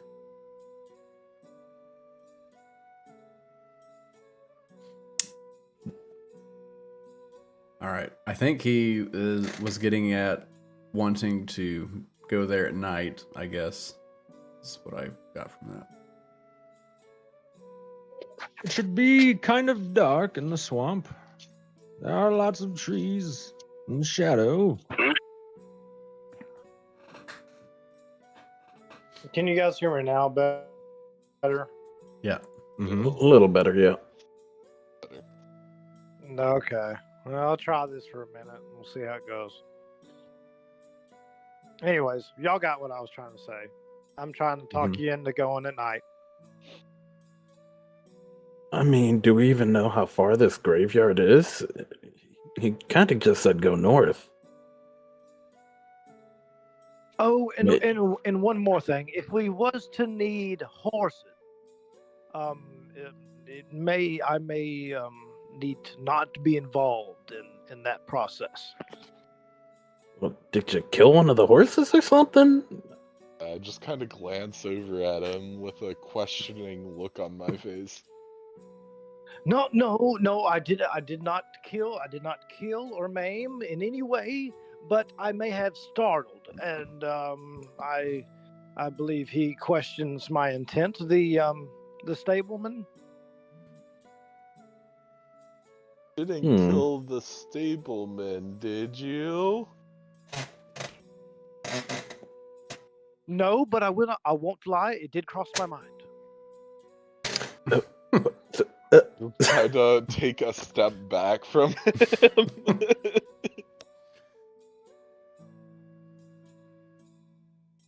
As from Yep, like down the way, Ezra. you can see this. You can see Jorgen like come out of like the main barn, and he looks down the roadway and sees all of you, and specifically Cole, and you see him kind of like jump back, and then immediately walks back into the stable.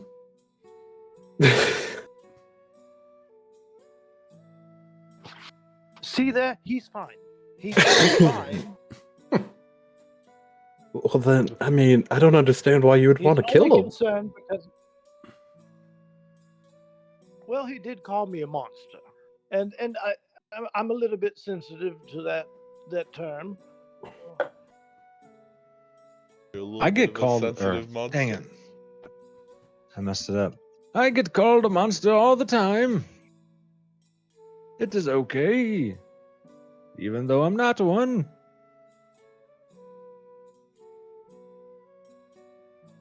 The friendly Bob the Blob. Well, I guess I can go try and talk to Jorgen and see if we can get some horses and start heading north. Thank Is you. that okay with That's everyone? all I was go. saying. I just go with him, make sure Ezra doesn't do anything stupid.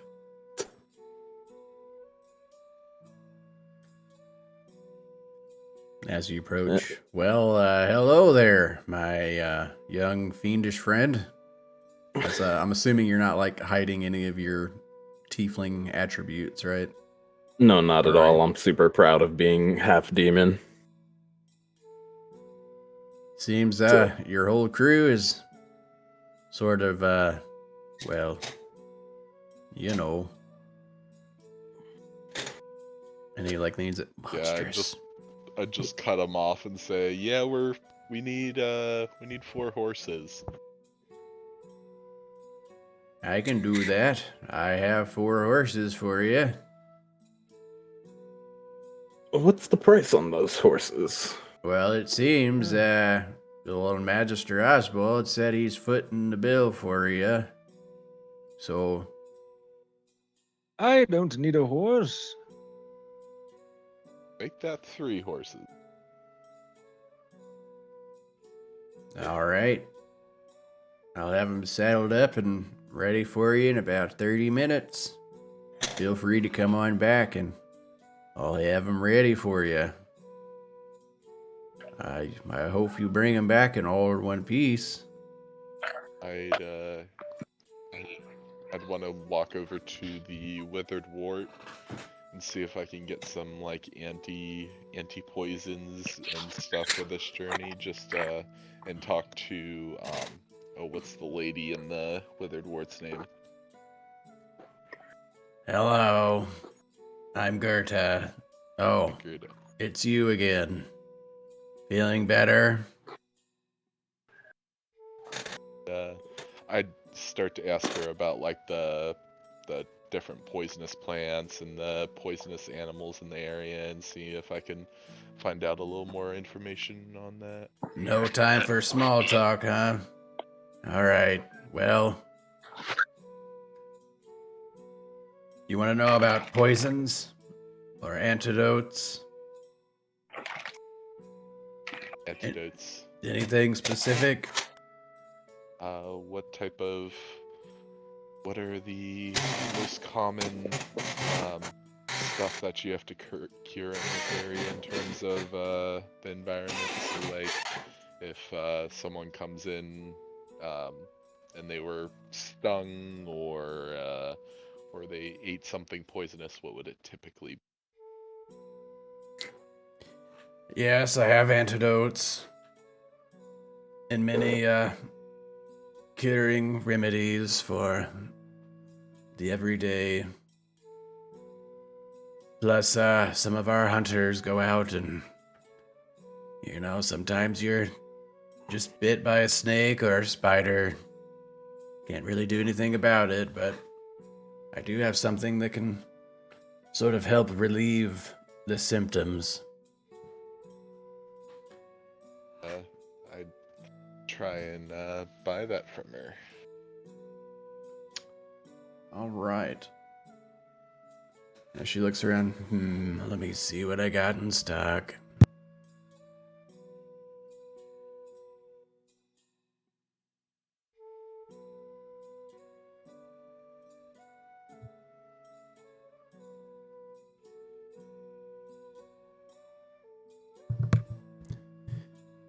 All right. What specifically? I have snake, spider, basilisk. I'd go for all three. A plant. They're kind of pricey. Oh, they're kind of pricey. No. I also have some health potions. The health potions they'll run you about 50 gold apiece. Jesus Christ. The antidote. One antidote is 35. The materials are pretty rare. And it takes a long time to prep. Would you like to move forward with this transaction? Thank you, but thank you for the information. Back out and kind of rejoin the at the stable. Come again, elven friend. Always here at Goethe's little shop, the Withered Wart. Always welcome. Tell your friends. Did you tell us that you were going over there, or did you just leave, walk away? Well, you guys are still kind of off away from us because me and Ezra were over at the stables, and Cole didn't want to scare the stable keep, so you guys kind of stayed away, didn't you? I would have walked behind you. Okay. That's why I was asking if you said to him that you were going to the Withered Wart. No, I just kind of walked over there. Okay, never mind.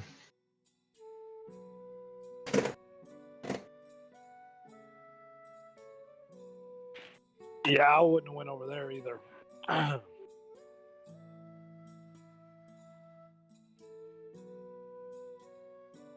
Did Cole, you are find you anything still... useful over there? No, everything was kind of expensive, so I think we're good with the equipment we have.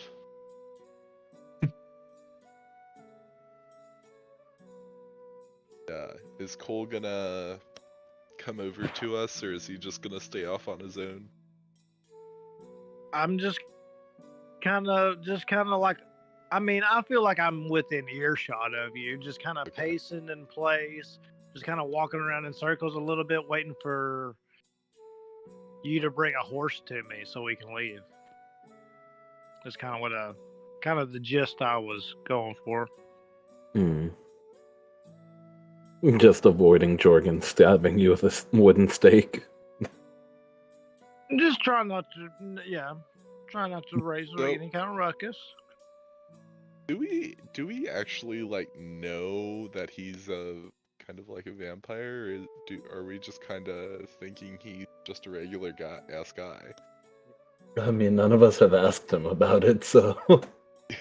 Okay. Yeah, I would assume it. At this point, you probably wouldn't know unless unless you've done some things in front of them that would reveal that sort of nature, or if you have any physical attributes that fellow monster hunters might recognize. Yeah, I mean, I have very pale skin and have a slight reddish hue to my eyes. But other than that, I don't have. I look more like you would probably know. I've kept it hidden so far. Yeah, I mean, you also have to your your collar all the way up, player. and your. Yeah, you have your Character. collar up and your hat Right. on, so. Oh, there's definitely signs. Yeah, there's blatant signs. Yeah, you could probably guess that there's something going on like that then.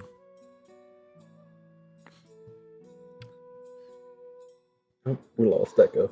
All right, so if there's nothing else anybody else would like to do, I will say that you guys receive your horses and begin to head north.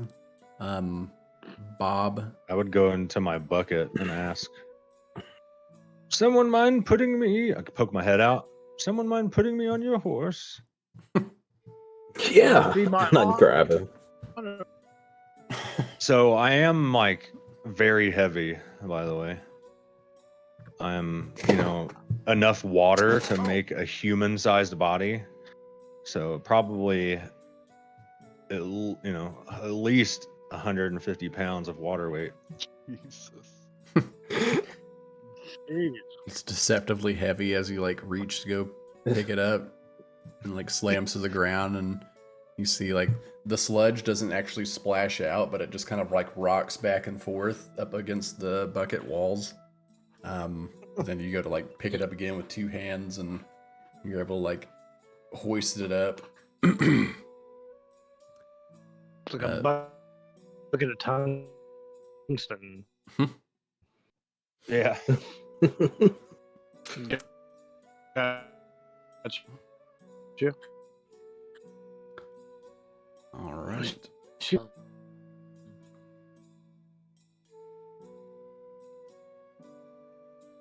All right, so I'm gonna say you guys go ahead and take off. Are you guys just trying to like ride straight through until you happen upon it? Are you trying to be quiet? I mean, you're on horses, so can't really be Not that really. stealthy. But are you Yeah. trying to just leisurely make your way there, or are you rushing there? Hmm. Are we kind of leisurely? I would be Yeah, leisurely. leisurely. Leisurely. Okay. Yeah, so, we'll say you guys kind of head out around midday, and since you're leisurely, just sort of riding up north, it's going to take you the better part of the day as the sun's beginning to just set, and just as it does, you begin to see like these iron gates that sort of make up this wall up ahead. And you notice some of the headstones that kind of sit up on this hill off into the distance. And as you begin to approach, the sun just goes beneath the horizon as the full night sky kind of takes over as you approach the gates of this graveyard. Let me go ahead and switch over here.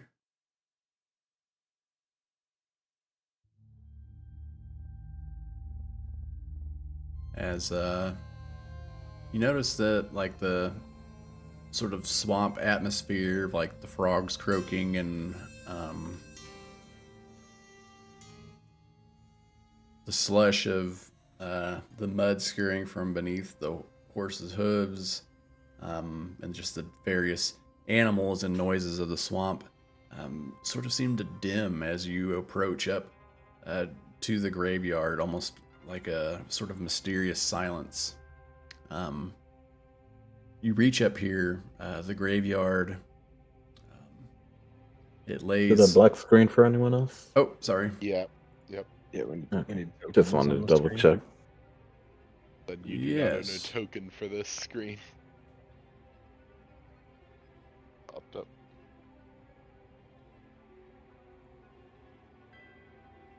What are you playing? Sorry, Ethan. Didn't mean to cut you off. Just Oh, no, making no, sure. no, no. No, it's good. I forget that all the time for some reason. So if you click your token, you should be able to see what your character could actually see. Yep. So you make your way up. The graveyard lays silent and still, surrounded by this thick fog that obscures the graves and makes it difficult to see, almost more than a couple of feet ahead. So you guys have like this. I think everybody has dark vision, but it is still like hazy and hard to see because of this thick fog that seemed to ominously just like roll in as you approach the gates here. The air is chilly and damp, and you get this faint smell of sort of decay that permeates in the area as you get closer. And this causes an uneasy feeling that sort of settles down into your stomach. Do you guys continue further? I think I'll approach the gate to try and get a visual of what's going on inside. Okay. Make a perception check for me. And if anybody else would like to do something, please add as well. If Perception. possible, can I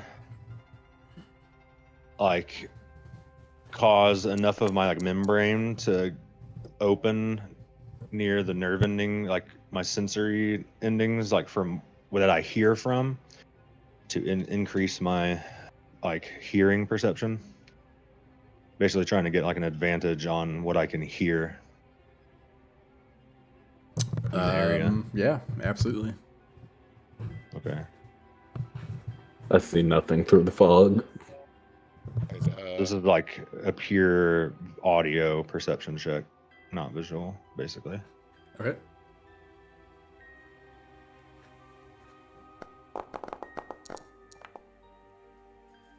$17. All right. So as you approach this gate, this sort of wrought iron gate, you can hear the creak of the rusted hinges, the sort of groan against metal on metal, as if the gate hadn't been open in a very long time. The sounds echo through this quiet graveyard, making you feel almost like an intruder in a place that you don't belong.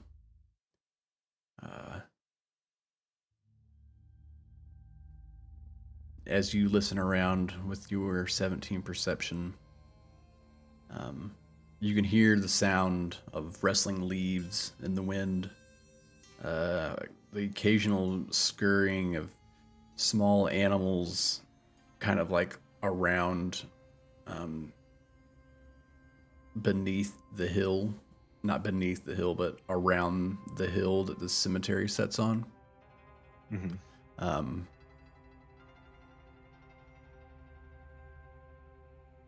But focusing on the cemetery itself is almost like this dead silence. And again, that not for you, but the similar feeling that somebody had before. You get the feeling like somebody's watching you as this. As soon as you like look at the statue that sits in the center, you get this cold chill that runs down your back, slime.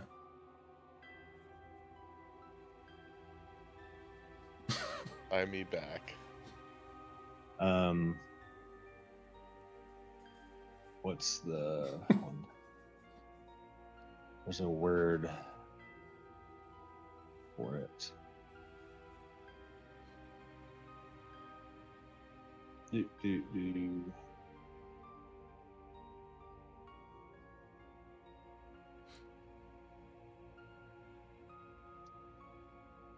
Oh, I can't find the word I'm looking for, but yeah, I tell everybody that I don't hear much going on. It's like no one's here, but someone's here at the same time. I'm gonna reset the fog of war. Okay. Well, I I mean, think if I would like. I got chills to my ganglia. That's the word. a funny word.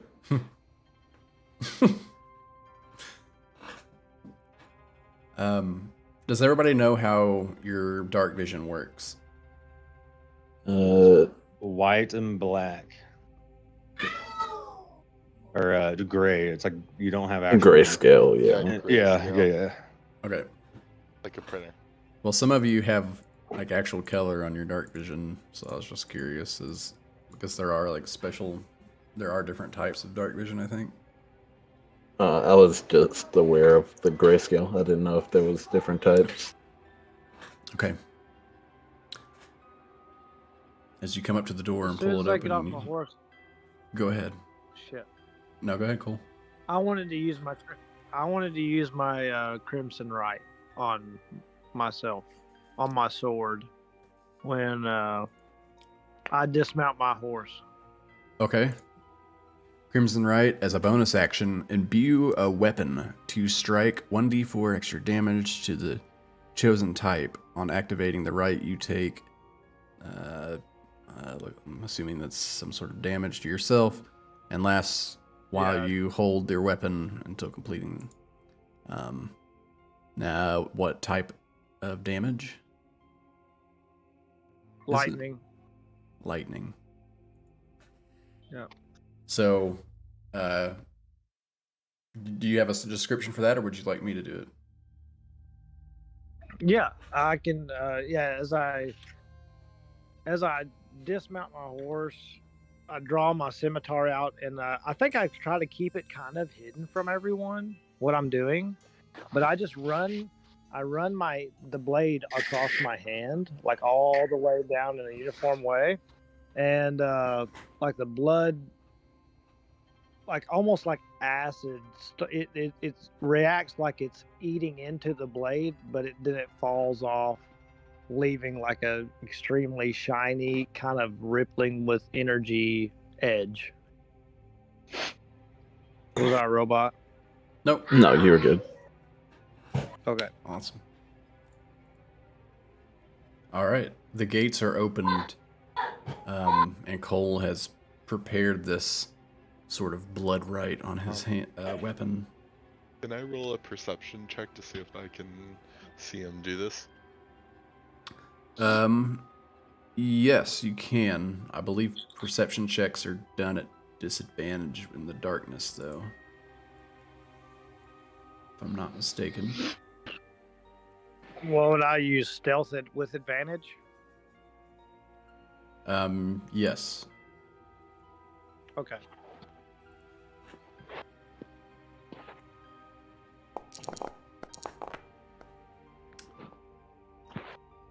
Double 12s. Yeah, actually, now that I think about it, I don't even know why you rolled to see if he did this. Or, wait a minute, you're trying to do this stealthily? Is that what you said? Yeah. Okay. Yeah. 22 stealth. Like I try to keep it from everybody a little bit. They might see a spark of energy though, like a little. Yeah, I was gonna say, I feel like the Crimson Right would probably be like a constant, like you're imbuing your weapon with lightning, right? Yeah. So yeah, this is yours. There's like a with. Let's see. What was your roll for the sleight of hand? It was a stealth roll of 22. Okay, that's fine. If it's cool with you, I'd like for him to. He doesn't really see that I cut myself. He more just sees that I unsheath my blade, and it starts to have like this little shimmering of blue energy. Okay. Yeah, Bring it that catches up. it catches your attention because there's like a little flash of light that you notice that kind of emanates from behind you, and you Okay. catch like just the very end of it as there's like this little static sort of energy that emits from the tip before it dissipates. So now that I see him like kind of preparing for battle, um, I kind of want to cast bless on him, if that's all right. Or does that only apply in combat? Uh, you can cast bless. I think the duration It's a minute, I think. is Oh, a it's a minute. minute. Okay. Yep. never So mind. you'll want to take that consideration for. I wasn't sure how long it lasted. As I draw my sword, I say, "Well, we are at a cemetery at nightfall, so keep your heads on a swivel."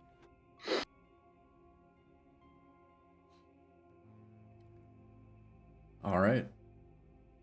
The door is open. Cemetery. What is the marching order here? You guys can move your tokens how you'd like. Chad, if there's a specific place you'd like to be as well, let me know. Would you all like for me to go first? He seems to be more comfortable in graveyards. I don't mind you taking the lead. Huh. Well, all right then. I'll go first. All right. As Being very curious, I'm gonna like try and like just walk right behind him. okay, I'll follow behind the slime, Bob. yeah, as Like almost Bob I'm like cutting walks in past front. you, forgetting about it, you notice that your feet sort of start sticking to the ground as you're walking, almost like you're stepping in gum. And you look down and look back at Bob, and you notice that like snail trail just continuously going, and then you start to smell. You get that feeling like you just stepped in dog shit, and Oh, gross. oh man, it hurts to laugh. What's gross? What is this all over my feet? I kind of step to the side to get out of it. Start scraping my feet. It appears to be my excrement. I think for the sake of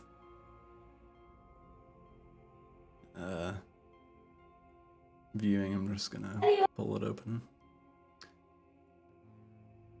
As you step forward through the gate, that grinding of metal on metal kind of screeches throughout the graveyard as you open it up, enough to be able to walk into. You feel like the hard little pebbled stones that kind of make up this, what used to be some sort of path or road in here, but it's completely overgrown with grass and weeds and vines, occasional like swampy sludge puddles kind of everywhere. Looking around, you see like decayed and like molded flowers where people once used to bring things here to remember their dead.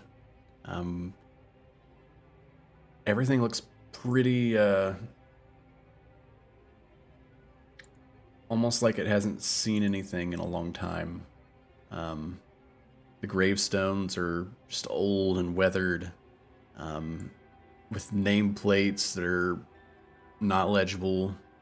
Some of them are broken and shattered, and others look like they've been split by vegetation that's like growing around or inside of the cracks. And you notice in the center there is a statue that kind of sits in this waterless fountain, almost as if it's dehydrated, kind of overgrown with plants itself. And as you look up at the statue, it's like this angelic figure sitting down, holding their knees to their chest, and when you get close enough, you can see almost like this green sludge or sap kind of oozing from where the eyes are, almost as if it's crying. Does the green sludge or sap look like Bob?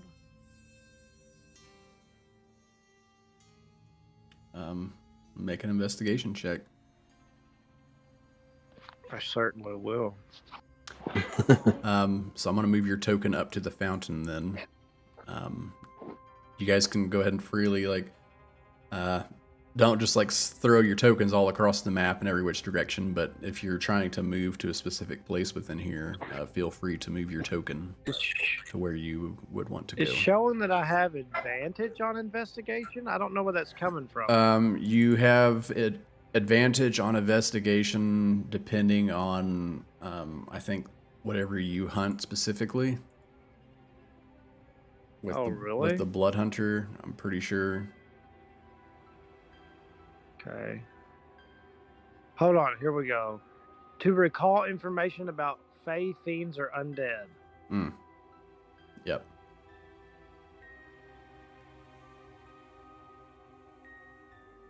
So would I have advantage here? I'm gonna go ahead and say yes. Due to the nature of the statue. That's going to be a 20. 16 plus 4. A 20. As you approach, you take a hand and kind of put your finger underneath some of the dripping sludge as it kind of runs off over, and you kind of rub it between your hands to feel the viscosity of it, and sort of sticky, like you can stretch it out between your fingertips.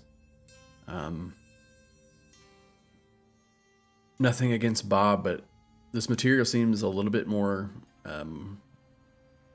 organic in a way, but also you get a hint of some sort of Fey-like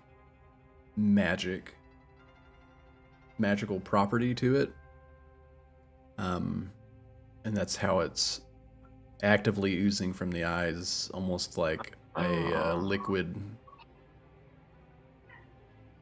even though whenever you grab onto it, it's more of like a solid. Huh. Interesting. Just looking around the fountain, like you said, it's dried up. Looking down into it, it's all dried up. Yes, it's completely overgrown with grass and swamp vegetation. Detect magic on this. Go ahead and cast it.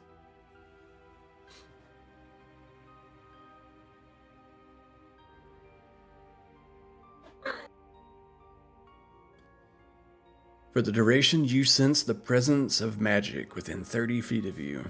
If you sense magic in this way, you can use your action to see a faint aura around any visible creature or object in that area that bears magic, and you learn its school of magic. As you walk up, and so this spell has verbal and somatic components. So what do you say, and do you do what kind of motion with your hands do you do whenever you cast detect magic? I just kind of have my hands out, kind of like this here, Okay. and am kind of chanting under my breath, and with my eyes closed, walking around this mountain. What?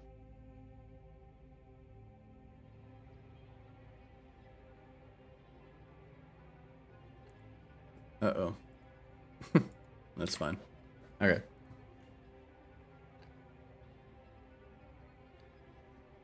Yeah, you see the statue begins to emit a very bright glow. And the dark energies you detect are that of necromancy.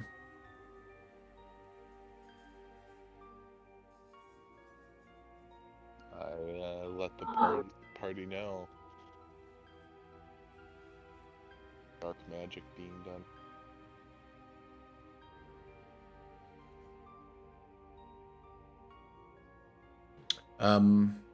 You Ezra. said there's necromancy? Yes, Ajax relayed that to the group that he's detecting necromantic magic emitting from this statue.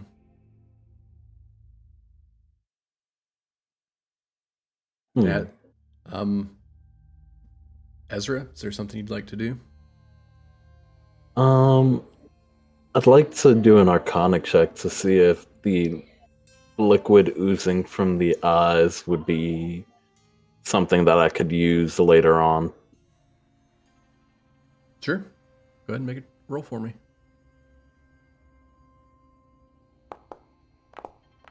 Ooh.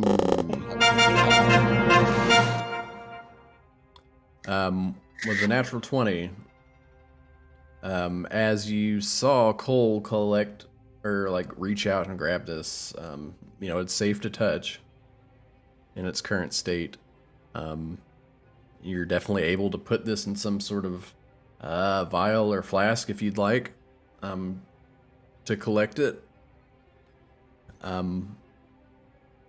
You've seen or read bits and pieces about material like this before, and you have a good idea that this sort of green oozy sludge that's coming out of the statue could probably be synthesized into a powerful magical antidote or potion. Okay, so I drink the water in my water skin and fill my water skin up with some of the ooze. Okay. As you sort of top off your water skin with this green sludge, you hear this almost sounds like a punching in the ground.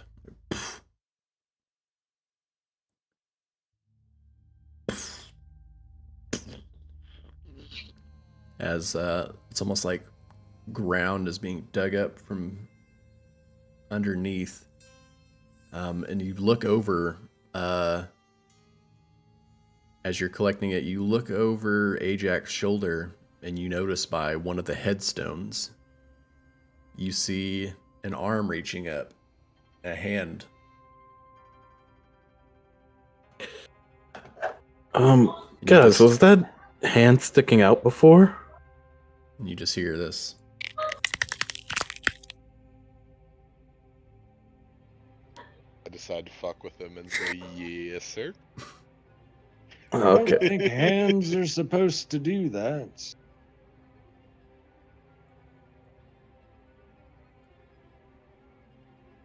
And multiple skeletons begin climbing out of the ground from these headstones, and they sort of shamble and stand up as their bones sort of crack and adjust and slide over one another, and you see their head like slowly shift and like Some of them that aren't looking in your direction just do like the 180 head turn, and you notice like this light that kind of makes up their little beady lights within their deep dark sockets of their They're eyes. fighting. And a couple of them pull out some swords that they had on them, when they were buried, and another one has like this bow that it reaches and pulls off its back. So I guess they were buried with their weapons. And everybody roll initiative for me. I'll get it set up here. Well, dang it. Rolling initiative. Wow. Holy. Those skellies, 2 20s. Let's hope they burned up all their luck. Wow. I I got rolled a 5. You still rolled better than 22, me. 22, 17, and 9. Man, those skeletons on point. I rolled slightly better than you. Yeah. What'd you roll? It's pretty hard to roll worse than me. What'd you roll, Cole? Nice. Yeah, I rolled a natural 2 for a total of 5. Okay, well, you're in the right spot, because Ajax, you got 3, and Ezra, you got 2? Yep. Okay. Wow. Wow. Great start to this. Alright. Okay. Well. So I'm going to add a little grid here. Yeah, where are they at compared to us? All over the place. All You the should- little skelly Surrounded. mans. You should be able to see them now. You can see them on the map. Oh, they're there. Okay, cool. It's dark. It's dark So dark. and full of terrors. I like it. Alright. The noise Um, dark. This one comes shambling over towards you, Bob. I'm just gonna like throw you guys into an actual square Yeah. since you're outside of it. Okay. Yeah, and it goes to strike at you, Bob. As it shambles, you can hear the bones kind of crunching as they. Gosh, tense music. Does an 11 hit? It does not. Does not. As it goes and like it just slices through the goo and has no effect on you. And that'll bring us to the next. As they see you, Ajax, they pull out a bow.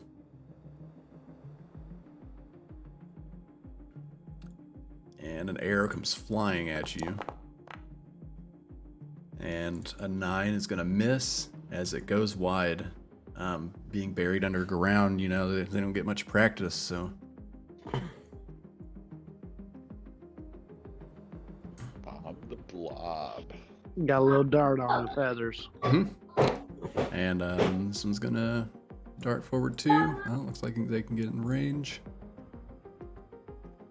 They're make another attempt to slice at you, Bob. And they roll a 13, which looks like is going to miss. It does. Which brings us to Bob. I am going to use wild shape. And I don't have permissions. Oh. Oh. I was gonna just do it myself, but let's see, 1/4 CR is what I can wild shape into right now. What would you like to wild shape into?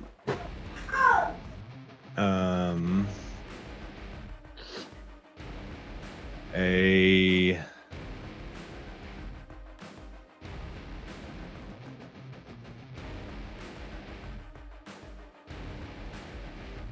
wolf. That's a 1/4, right? Yep. Sweet. Okay.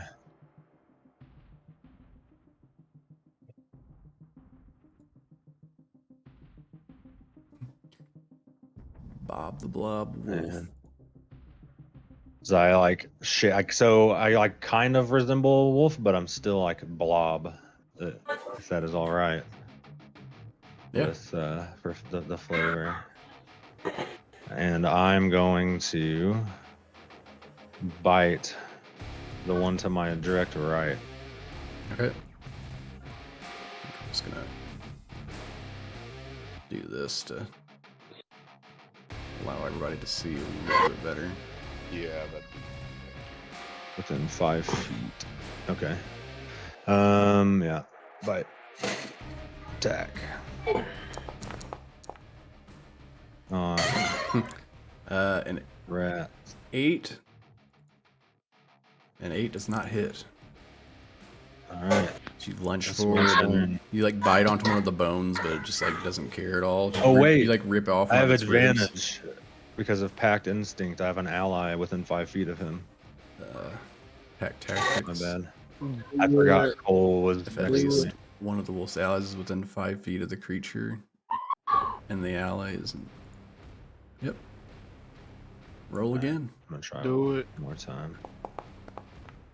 Wow. I rolled the same exact thing. Yeah. It's my turn. That's too good.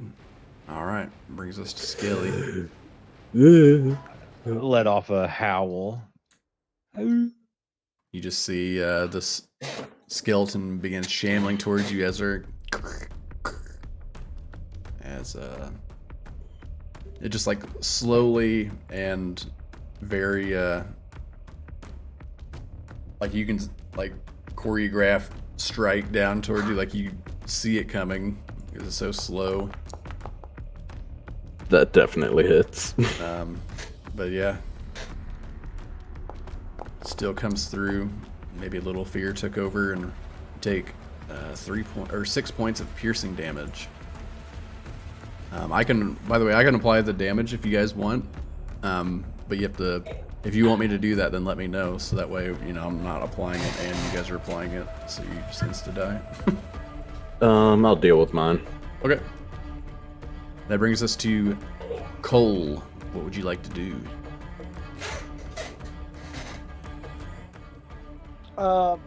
As like a free action or something, could I possibly make a check to see if what I'm trying to figure out is, do we need to make a break for the crypt, I guess? Make an intelligence check is for this me. gonna be okay, just a straight intelligence? Yep. Okay.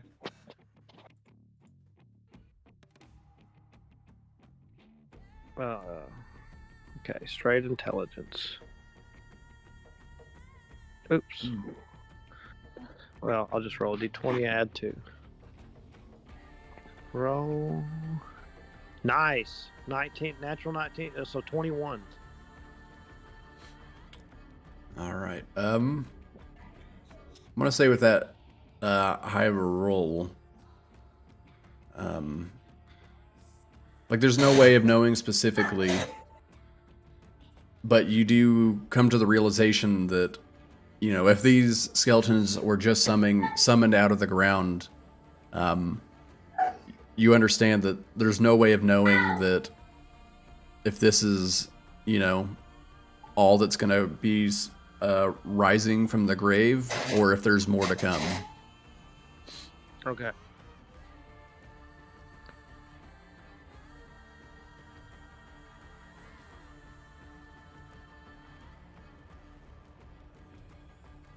We could be outnumbered quickly here.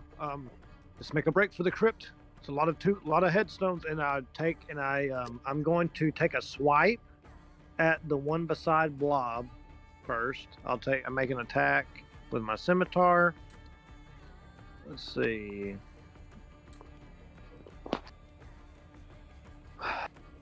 Man. Where are we going? Where are we at here? There we go, finally. Make an attack against him. That's a 20 to hit. 20 hits. Okay. So that's, let's see, there's 8 plus 8 piercing damage, or, yeah, slashing damage, sorry, scimitar. And nice 4 lightning damage. And I'll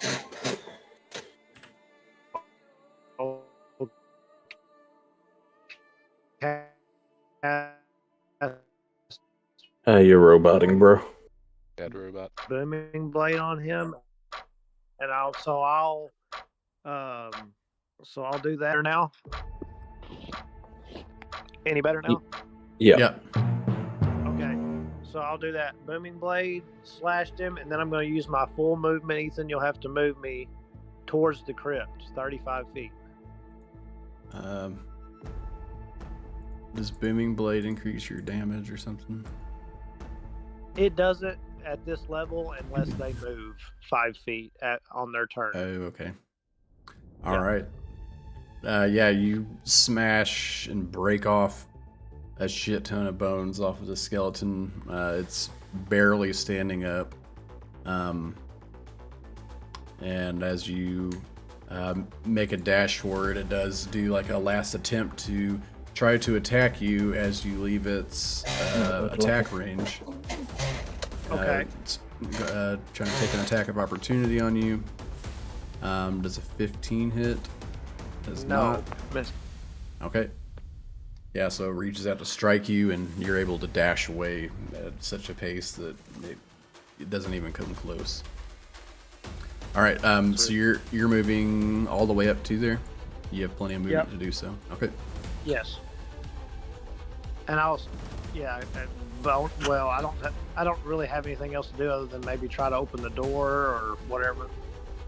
Yeah, we'll say since you already did like the intelligence check and your attack, Right. we'll go Gotcha. to the next turn. Ajax, Alright. what would you like to do? I would like to use Thorn Whip to try and smash the skeleton in front of Ezra into the skeleton in kind of diagonal from Bob the Blob. Okay. Alright. So I should roll that. That didn't roll it. Back.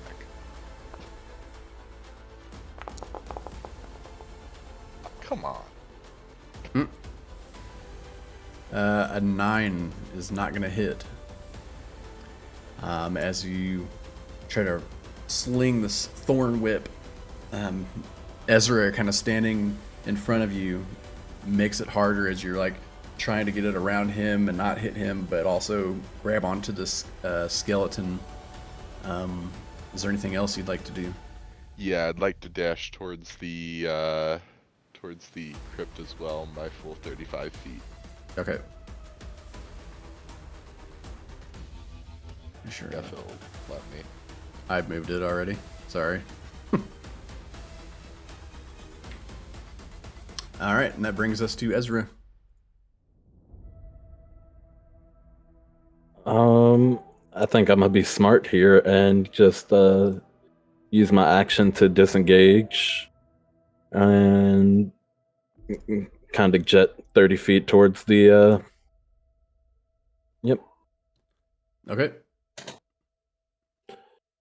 and that'll be it for me. Top of the order. Bob, you find yourself sorry. See you later, Bob. They're gonna attempt to take your life as they roll a nat 1. Ooh. Yeah, this one's like so beat up and hanging on by a thread that it like goes to try to attack you, and its leg breaks out from underneath it, and this creature is now prone and like crawling towards you with just like its top half of the body. Brings us to the next one over here. Darn Turns crawlers. and sees you guys trying to make a run for it, and launches a arrow towards you, Ajax, and misses. As the arrow goes flying by, you hear the and the arrow like sticks into the wooden door that's in front of you. The skeleton's gonna go to try to attack you, Bob, as it's standing right next to you. Again. Hey, Ethan. What's up? Hey, on my turn, I did not use my familiar for anything. Can I use it for something? We'll just go It's to no the big deal. next. Yeah. Okay. Okay. Does 18 hit, Bob? I think so. Yes. As a wolf, yeah. All right, you take 5 points of piercing damage as it like starts shanking you with like this shattered, dull, rusty blade that's kind of corroded with age. And then that brings us to you, Bob. I will howl as I disengage and run to the party. You guys still notice as this like green jello-like wolf comes dashing for you, it still leaves that snail trail behind it.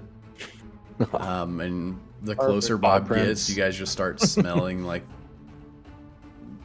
the fecal matter again. So Good old Bob Blob. all right, is that end your turn, Bob?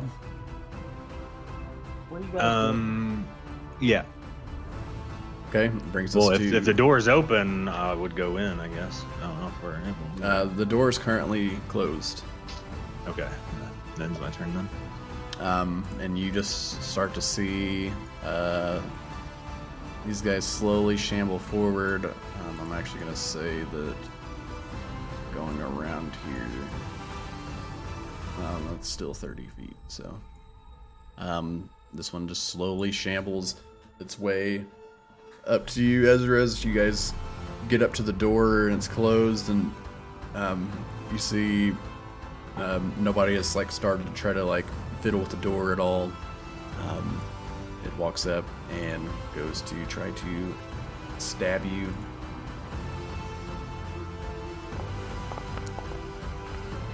And it rolls a 10, which is your armor class. Have to wait a little bit, bud. Yep. Meets the beats it. Huh? You take another 5 points of piercing damage as the little beady eyes, little beady lights that make up this creature's eyes. You see the jaw like kind of drop down and almost break off as it lunges forward and stabs you with a rusty blade. That'll bring us to Cole.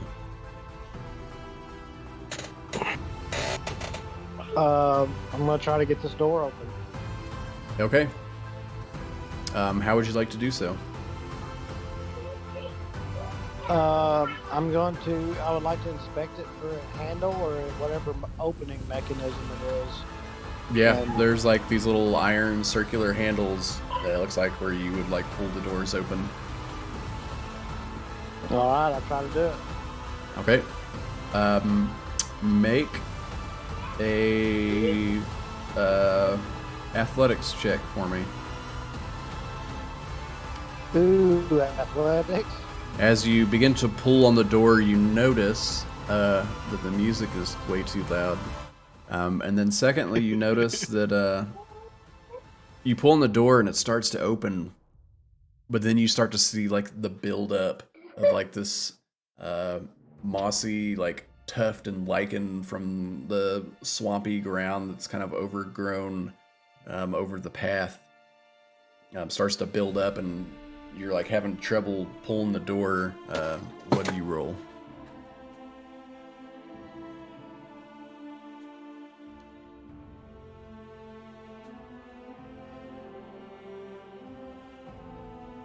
I rolled a 16. A 16. As you keep pulling, you like do it in little bursts. Oh, come on. That you feel the little vines underneath the doorway snap and the door comes flying open as you can't really, well, you can see since you have dark vision, you you see like the set of steps that leads down beneath the ground. All right, stay away, guys. Let's go. And I'll try to open the door and like be the last in. Okay. Help everybody get in. All right. Too easy. That brings us to Ajax.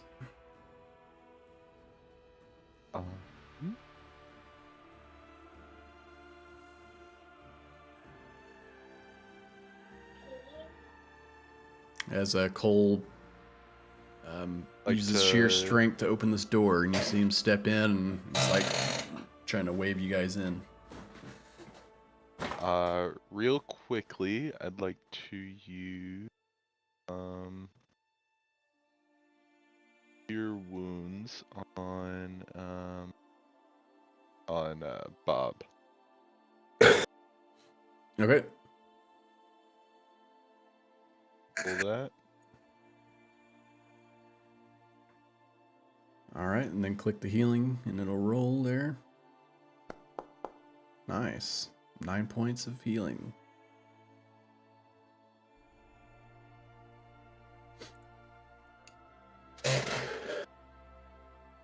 And that has verbal and somatic. Would you like to say or describe what you do?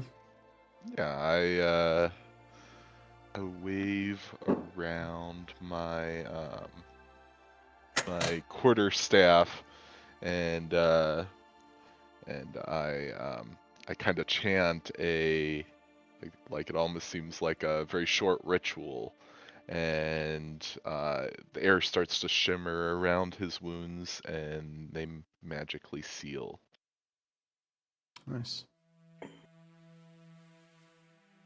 All right, and then you have movement and a bonus action if you'd like. Yeah, I'd like to run into the crypt. Okay, so you make your way and you pass Cole as he's kind of like waving you through. And that'll bring us to Ezra. All right. So first things first, I'm gonna cure wounds on myself. Okay.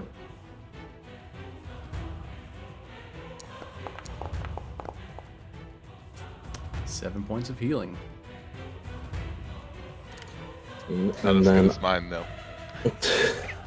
I mean, I am a warlock, not a cleric. It is true. And then I'm going to quicken and use firebolts on the skeleton closest to me. I will say, if you use a ranged spell in melee range, it's at disadvantage.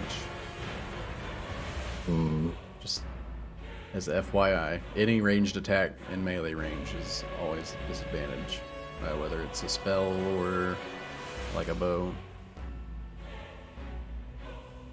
If that changes your mind about what you want to do, we can give you back your meta magic too, by the way. I'll still use the meta magic, I just won't use firebolt. Okay. I'll use green flame blade instead. Okay.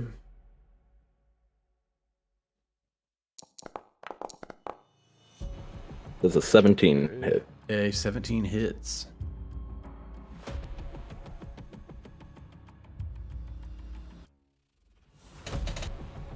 On hit, okay, 3 damage, and there's no enemy within 5 feet of him. So I should have. just It did 0 D8. It should have done at least a D8, right? On a hit, the target suffers the weapon's normal effects, and you can cause the green flame to brandish the weapon.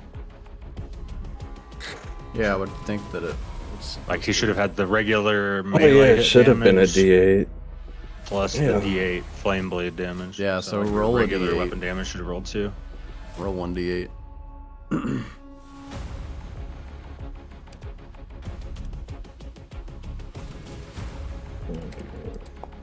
Unless unless you're I using. believe you get your regular melee attack damage too, whatever weapon you're hitting with.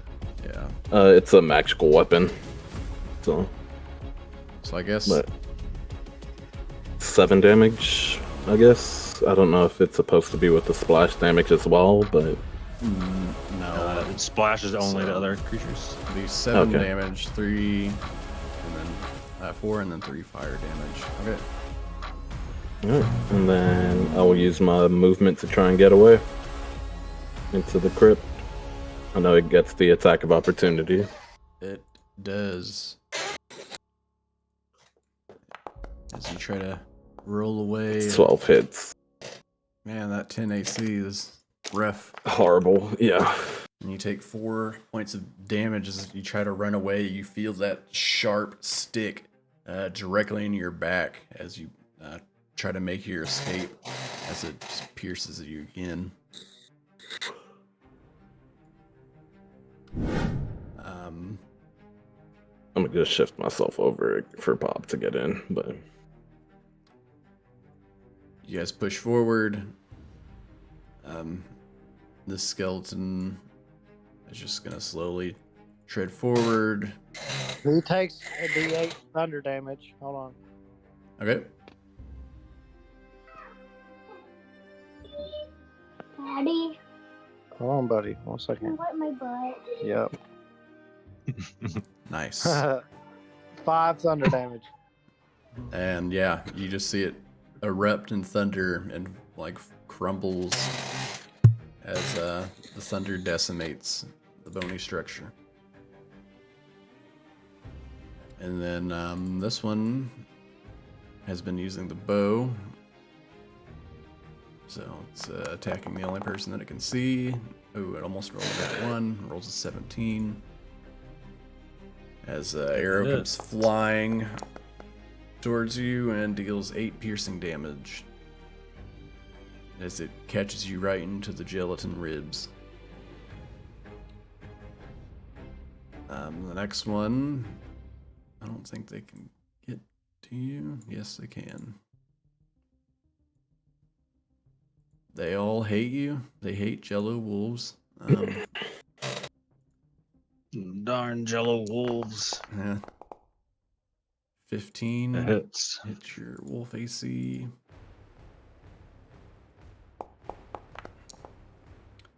Five points of damage, so that'll roll 2 points over into your Bob form. Mhm.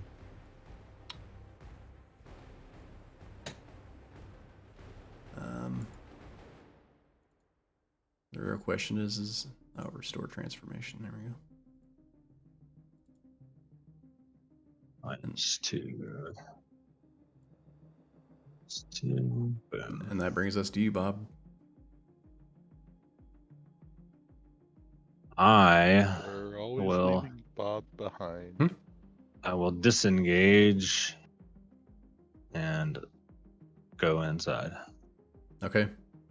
And I'll just say, like, as you disengage and run in, as Cole has been standing at the door trying to wave you guys in,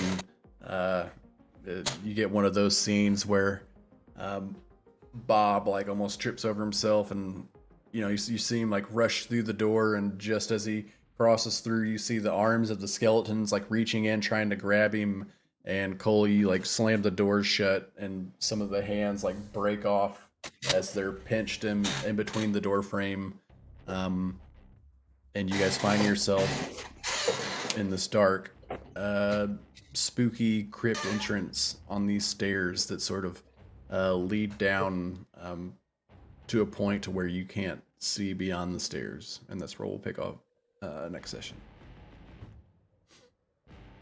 Good session. Excellent. Perfect. Petter. Sorry. Ouch. Bob. Sorry. Evan. It's okay. Yeah. Luckily, I was in wild shape. So yeah, do you you not, were like- an awesome You don't. tank. So you don't take damage while you're.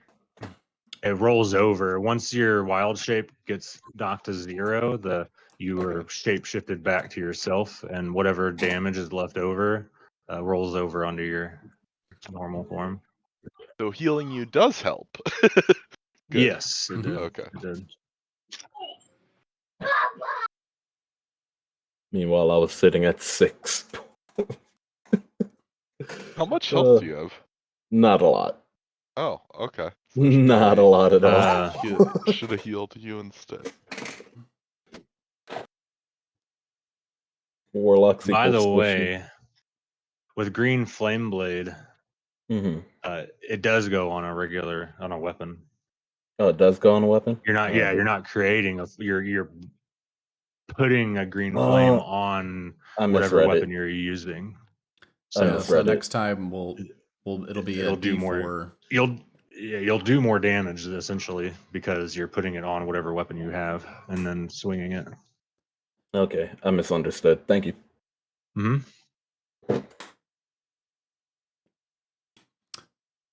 All right. So like I said earlier, I have testing next Saturday, but then we'll pick up the Saturday after. Okay. Gosh, let me. Stop the combat timer. Thought since I changed scenes it would have stopped, but it didn't.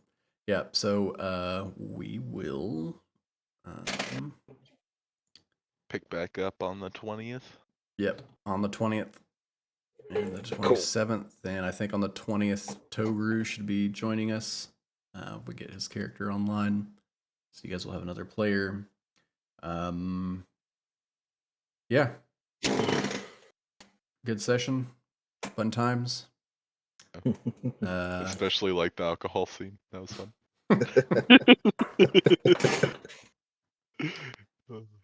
Yeah. Hope everybody enjoyed yourself. If there's stuff that you'd now, I know this is a mini series, so it's not as easy to apply certain things, but if there are things that you would like to see within the mini series, please feel free to let me know, and we'll try to incorporate those. Like if there are specific monsters or something that you're wanting to see, or certain scenarios, or anything, feel free to reach out, and we'll see what we can do to make your dreams come true. But other than that, I guess I'll see you guys on the 20th, and maybe sooner if we do something else. BG. All right, Awesome. everyone. Thank you. I'll make sure to bring my laptop with me. All right.